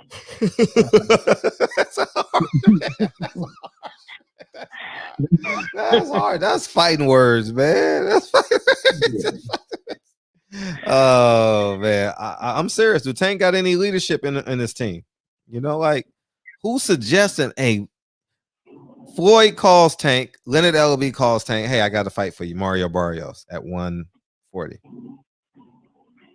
Yeah, I like that fight, man. Hey, you could be a 3-division world champion. No one's ever done that from the DMV area. Oh, really? Not even Sugar Ray. No, Sugar Ray has never won 3. No, not even. So stats like that I don't know. So if you ask me, I wouldn't know because I don't. That stuff don't mean shit. No, it does. I don't know it to be true. I'm just saying how they sold them on the fight. Yeah, I'm just making shit up right now. No, even if it was true though, you could say that. I think that's a Manny Pacquiao thing more than the Floyd thing. 8-division world champion, and the guy's got 8 losses, 3 draws, 1 no contest, but because people say 8-division world champion, Manny Pacquiao gets a ton of respect. So I think that dudes are looking at that like, oh, all I got to do is go and collect a bunch of belts from different divisions, which is what Canelo ended up doing. But I think I started with Manny Pacquiao, right? Right. Trash. Gotta make sure I don't hang you up. And this is what it feels like. 951, what's up? Hey, Fred, what's up with it, man? This is Derek from California, man. Hey, what you got, big homie? Hey, man, I was just thinking about that Tank Davis thing, man. Oh, hey, don't you think that's a big thing Tank is doing, man, to decide to go up and fight somebody bigger than him? Don't you think that's a good thing he's doing, man? Hell no. Hell no. I think that shit terrible. So you don't think Tank got a chance to win that fight at all, huh? No, I think he has a chance to win, but I just think it's bad long term for his career. Even if he wins? Yeah, because he'll never get to 130 again. I agree with that. He'll never make 130 again, and he is too small for 140. Yeah, how you gonna beat Regis? How you gonna beat Jose Ramirez? Yeah, really, I agree with you. But I would like to see him make this move. I think he'll destroy Barrios, man. Well, I mean, I want him to win. I'll be rooting I know for you him. do. I'll be rooting for him, like for real. I'm not buying it though. Hell no. Fuck that shit. You gonna buy it though. You gonna buy it. Well, I will definitely buy it. I'm fired when I first heard about it. I'm a Barrios fan, Oh, you are? And okay. Dope. Oh yeah. Okay, dope. Oh yeah. Okay. And to see Tank move up you in and take Compton? that kind of chance, man. Hey, I'm all for it, man. You in Compton? You live in Compton? Yeah. I knew it, nigga. I knew you lived in Compton. I knew it, nigga. Yeah, but not now. I'm from Compton, though. I'm in Riverside right now. Oh, okay. Well, I'll take it back. Oh, man. Hey, you in the mood to laugh some more, man? Yeah, talk about it. Hey, you got a big sense of humor, right? Oh, of course. All right, good. So the first time you called in, right? And oh man, and you were stuttering, right? And you were stuttering. You got me stuttering now and shit. See, you fucked me up. And we cried laughing, man. We cried. Yeah, and I was gonna post it, and I was like, man, I don't know him too well. That was his first time calling in, man. But and so, but it was just, man. We had Yeah. I gotta get to the point where I try to talk too fast, man. And my it's okay. It's okay. Double up on me, you know what I'm saying? Nah, I stutter too sometimes. So yeah. It was just funny as hell, man. Don't watch yesterday's show. All right. You're gonna cry laughing. I got you. Drew Titan, you made Drew Titan cry last night, man. What? He was in tears, man. He was in tears, dog. But it's all love, man. I just want you to know it's all love, man. And I said I'm not posting that clip until I holler at you, man, because I want you to tell your friends about us, man. I want you to feel like you're a part of the Barber Shop, man. I want you to come back. Oh man, hey, Fred, you the man, bro. I ain't got nothing but love for you, no, bro. I just want you to know that, man. All right, like. Wednesday is gonna be you. Thursday is gonna be me. Okay. All right. Hey, Fred. Hey, man. You have a good one, bro. Stay up. Stay strong, bro. Appreciate you, big homie. All right. Oh yeah. Hey. You got to drop your Cash App. because we got to reward you, man. We were in stitches last night, dog. And I ain't gonna lie, nigga. Like, I mean, I'd rather tell the truth, but it's out of love. It's not out of disdain or anything like that. You had us in tears last night, dog. And it was just funny, man. It was just funny. And Drew Titan said for you to drop your cash apps. So we'll do that tomorrow. All right, Freddie. Good looking out, my brother. I appreciate you, big homie. All right, peace, man. Why was that funny? Damn. No, because even his laugh was a stutter. I just want him to feel comfortable though, man, because now hey, do you tell your friend a nigga got a booger in his nose, you just let the niggas leave the house? Like, you know what I mean? Yeah, like, man, just leave it out open. Now we can have some fun. Now we can relax, man. Shit, you know, relax and everybody happy now. Shit, I don't like going into a room where I got to keep a secret, nigga. That's obvious. There's the elephant, nigga. Look at the elephant. There it is. It's right there. So, yeah. Now I'm about to post that shit on my Instagram. That shit funny as fuck. So I had to pause the phone. I had to mute the phone when you was on the phone. I know. Yeah, he's straight out of Mobile, Alabama, talking about he's from Compton. Man, if you don't stop it. Exactly that. No, because of the Compton Cowboys, nigga. That's what I was thinking. Because he's a Barrios fan. Oh, yeah. That's what I was thinking. Shit. Yeah, that nigga from Compton. That nigga go to Bledsoe's. That nigga go to Bledsoe's, nigga. And Jay Dixon said, getting paid to stutter. Damn. What'd he say? Oh, shit. Jay Dixon, fool. He said getting paid to stutter. Damn. No, he was the highlight of the show, man. Last night's show gave me a headache. That's how funny it was. Whew. Yeah, that's how I felt, man. Listen, for me, the fucking moment, like when Dr. Inky was on, where he was just going, that was the funniest shit because I fell on the floor and I had a shorty right there and she was just baby girl was like, damn, what the fuck is going on? And I couldn't stop. I was literally, you know, motherfuckers put ROTF, L, whatever. I was literally rolling on the floor laughing. Wow. Yeah. But yeah, man, we got celebrity in the house and shit. You know what I'm saying? He did a good job on what was that, Harlem Nights? He did. Great job. Yeah.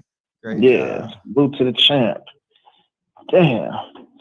Yeah, JJ, that Dr. Inky, that shit was fuck. That shit was funny, dog. Cause I'm sitting there like, who gonna say something? Cause I'm about to say something. This nigga just talking.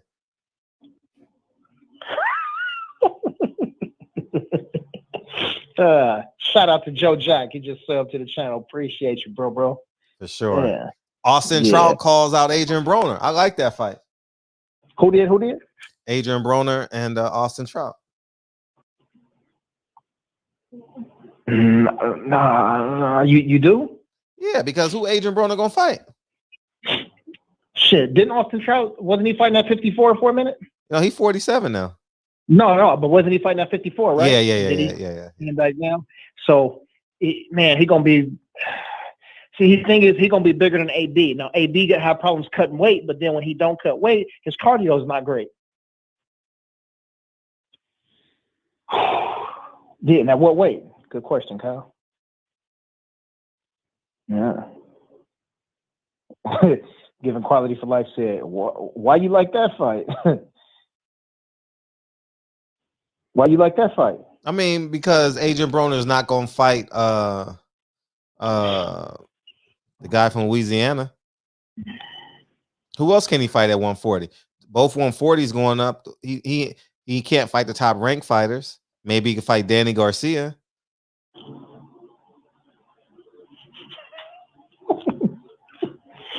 Okay. No, AB not going to 140, man.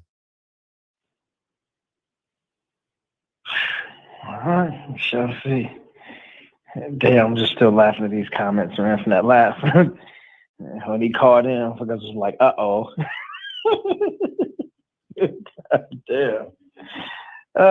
Shit. Yeah, all right. Well, shit, y'all gonna pay to see AB anyway, man. I know how y'all do it, dog. Talk all that shit, y'all gonna pay to watch him fight. Yeah. None of that shit. Hell no, JJ. Hell no, Austin Trout ain't going down to 140. Nah, he fought at 148 his last fight. I mean, if they can't find an opponent for Crawford, why not Crawford? Like,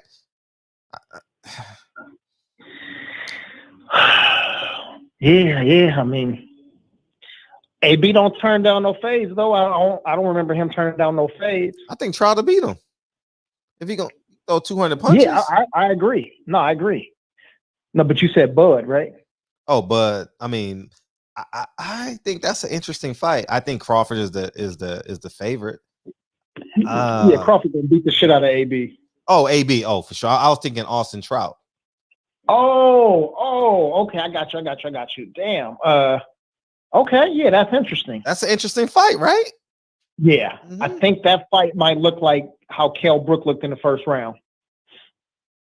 Yeah. Interesting. That's good, Fred. Put that shit out there. Put it on the page. Yeah, for sure. And we're gonna bring that up when Bob comes in. Austin Trout versus Crawford. He's not even thinking about Austin Trout. Who is Austin Trout with? He's a free agent. He's a free agent. Remember, he moved to that Impact Network. Right. Damn. Okay. Yeah, Austin, we need you back in here, man. We need you in the shop, man. Yeah, we need to figure this shit out. Yeah. Yeah, AB and Regis. I think that's the best thing for AB, him and Regis, just in terms of the. We don't see AB really winning none of these fights. If he ends up fighting a Mario Barrios or somebody, actually that would have been a good fight. Who? Mario Barrios and AB. Oh shit, Barrios. That's more his speed. Okay, Barrios and AB. How about with it? How about they make that fight? Yeah, that makes more sense, right? What's wrong? I'm glad we finally got to the conclusion. Thank you. We finally got to the solution. AB versus Barrios is the solution. Yeah. There we go. Now we somewhere. Damn. Yeah. I'm sorry. Let me see. Answer was right in front of us. To remind Bob that Trout is unsigned. But unsigned because he don't want to be signed to nobody, though. Let's see. I like that. That's shit. I like AB versus Barrios.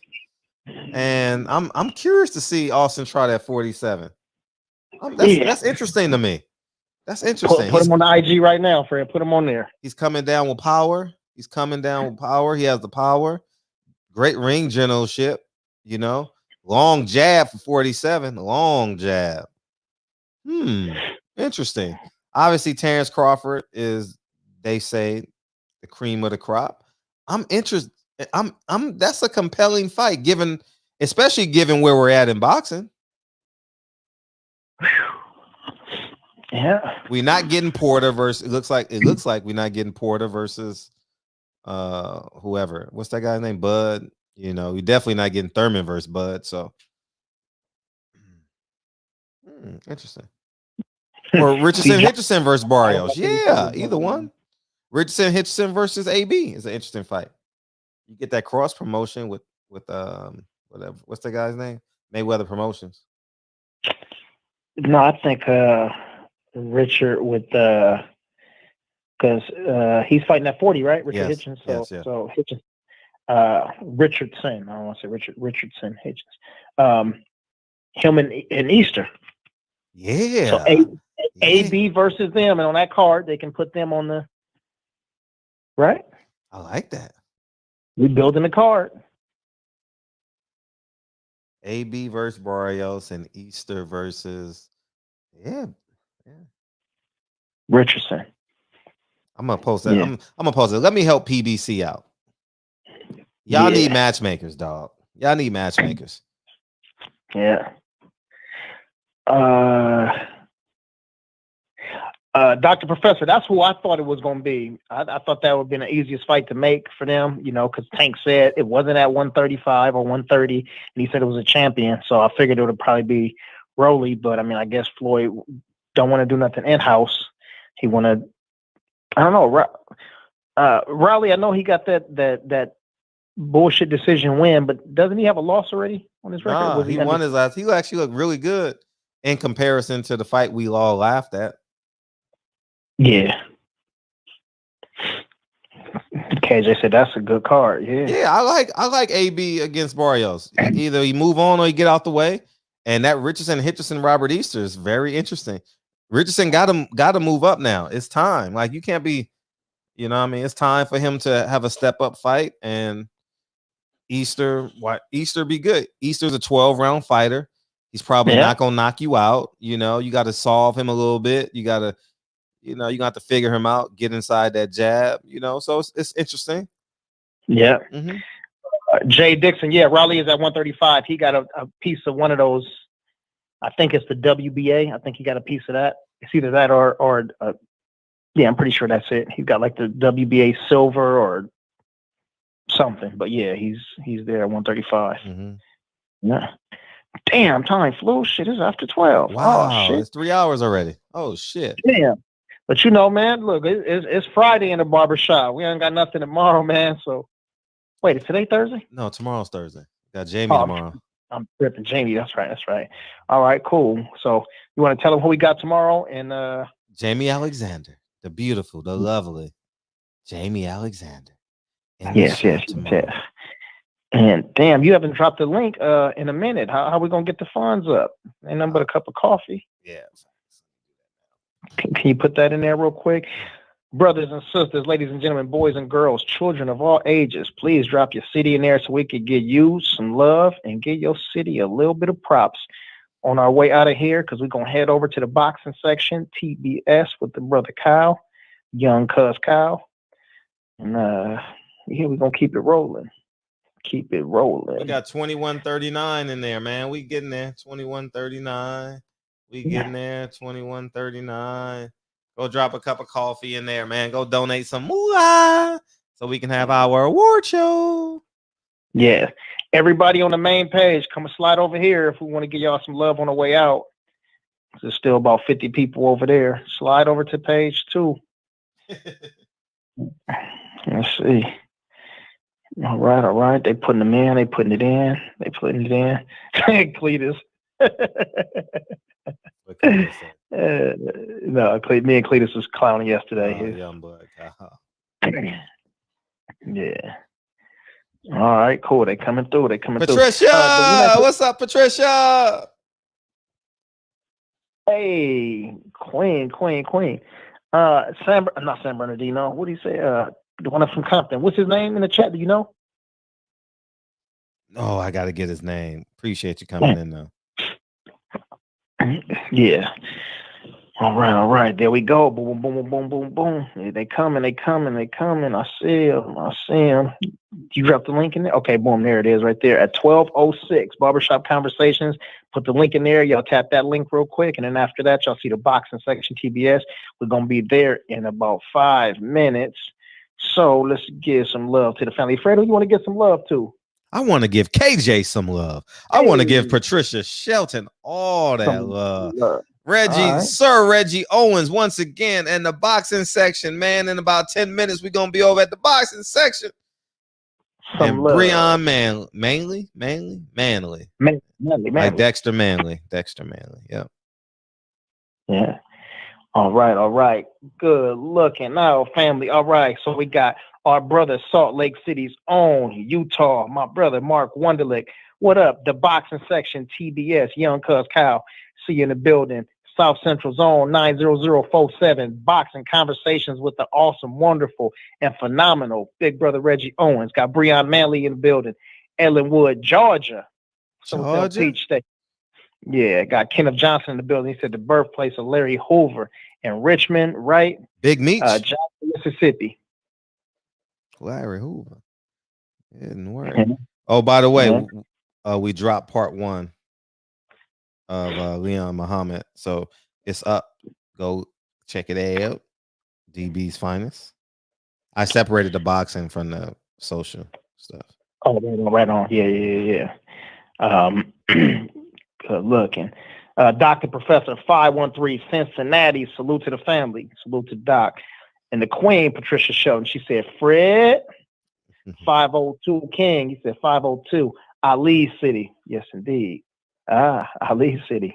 Dave Jack, Detroit, 313. East Side.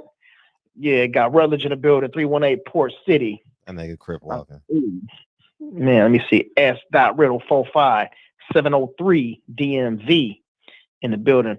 Warren Richards family. He said peace family. Yova represent California, the 510 Hayward, California. Shout out to them Cali boys. Patricia Shelton said 317 in the building. D. Will. He said I'm in Alabama, but right now, but what? I'm in Alabama right now, but I ain't from here. Oh, okay. D. Will, where you from? But he in Bama. Shout out to 512 Cletus Smith. Cletus? He said, young cuz Mike. Jarvis Johnson, that Dinka area, 323. EJ, what up? 215. Eric Jenkins. E1K, he said, Dade County, Florida. And Mr. Tennessee himself, Hustler Slam, given quality for life. He said, Floyd not going to match Raleigh versus Tank when he can keep money with Raleigh as a champion. Yeah, well, we see. Raleigh ain't going to hold nothing for a while. Jay Dixon. Yeah, we got Jay Dixon. Dirty Somali Pirate P Boxing. Okay. Oh, you being stupid. There you go. You disappear forever. Blink. Dr. Professor J.A. C. Jones 0224 said, I don't like any fight with Broner anymore. Yeah. It's tough to watch. Definitely tough to watch. All right. Let's see. P. Good. He said AB is a tune-up. Yeah. AB getting there with Bud. I thought Fred was saying Bud. If AB getting there with Bud gonna tune him up real fast. Yeah. D Nice 201. He said AB versus Garcia. Not a bad fight. AB versus which Garcia? Shit, which Garcia? Maybe Danny. Mikey getting ready. Oh, by the way, did you see Virgil? You seen Mikey getting ready to him and Manny? They say they're in the final stages of solidifying that fight. Yeah. I saw that shit. Yeah. All right. I think we got everybody at the top. Let me slide back down for anybody that just came in late. D Nice. He said, oh, Danny. Okay. Got to give him for life. He said 412 Pennsylvania. Damn. And Patricia said Naptown. Damn. That's a bad word out here in LA. You can't say that when you come out here. You can't say that, the Queen. Let me see. Gump 88 in the building. 209916 NorCal. Yeah, he said Danny. Okay. Cool. And I think we got them all, bro. I think we got them all. You ready to do it? Huh? What you talking about? Como? Brother, did we get Rutledge? Yeah, we got Rutledge in the building. Yeah, we sure did. All right, just making sure we don't miss nobody, man. And we just dropped the Leon Muhammad video, man. Go check it out, man. Part 1 and part 2. I'll drop part 2 tomorrow, and we'll do part 1. He had a lot to say. So bang. And shout out to Mike 202 and shout out to Joe Jack, man. Appreciate y'all brothers. People Hernandez, we know you coming in soon. Don Juan DeMarco on the playback, and I know PPD, she done went to sleep. You done left early. But salute to the Queen Patty Dane. Thanks again for making it happen. The magic happened. And Rob G Film. Rob G ain't in here too, but we're gonna play your part, man. In the meantime, groove out before we go slide over the cows. Play the song, fuck!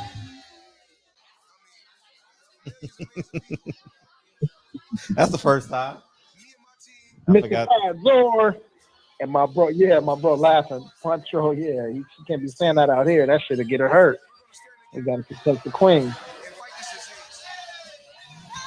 I come this way before, travel with open door. Circumstances navigate the path, and like an ocean fast. I should have asked her, how's my songwriting? I know you could make it. You're an expert at that. And nothing can shake me, cause I know I took a hold of it. I never know. This is where I am destined to be. I'm not ready to give up. I believe in the miracle of life. Life's a play with no rehearsal. Your role. Take it personal. Cause the devil is a lie. Hey. I'm telling you the truth. Hey. It's all in what you do. Hey. The things you gotta do. Hey, hey, hey, hey. And fist fight for millions. When much expected, much is given.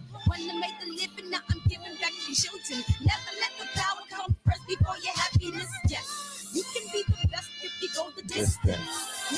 Set with your persistence. You know that the best things are never instant. Just shine. People Hernandez. People Hernandez.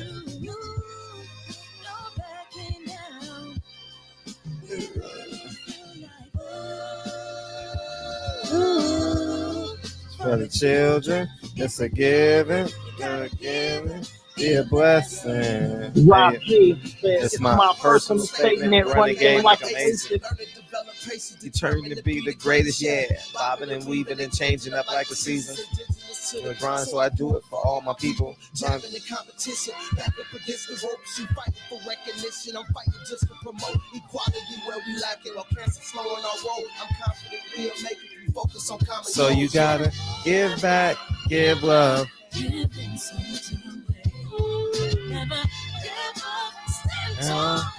I can finish Malcolm X tonight, man. Yeah, man. Got 30 more minutes. They just bombed this house. Life's a play with no rehearsal. They come for your role. Who knows all the words this song? I don't even know all the words. Because the devil is a lie. Hey, I'm telling you the truth. Hey. So I know them, but I haven't sung the whole song. I have to do hey, hey, hey, hey, hey. See, having them written down on paper different from singing them, though. You know what I'm saying? Yeah, right. I want to know though. Who in the chat knows all the words to the song? I mean, I know the words, but I've never sung the whole song. I haven't sung the whole song though. I've sung them. But you don't count. Oh, okay. You don't count. Yeah, we got to do a little contest with somebody. We got to do a competition. Who know the song? Sing the shit, nigga. Sing the shit. You always stop at when the best fight for millions. Love y'all, man. Thank you, man. I love y'all, man. Thanks for fucking with me on the backup channel, man. I'm nothing, man. My life wouldn't have been the same, man, if y'all wouldn't have found me, man. Love y'all, man. Love you, DB. Thank you. 1 o'clock. Oh, 1 o'clock tomorrow, DB. 1 o'clock tomorrow. I'm sorry. Yes. Okay, yes, perfect. yes, Okay, indeed. thank you. Phantom Brawler. Peace.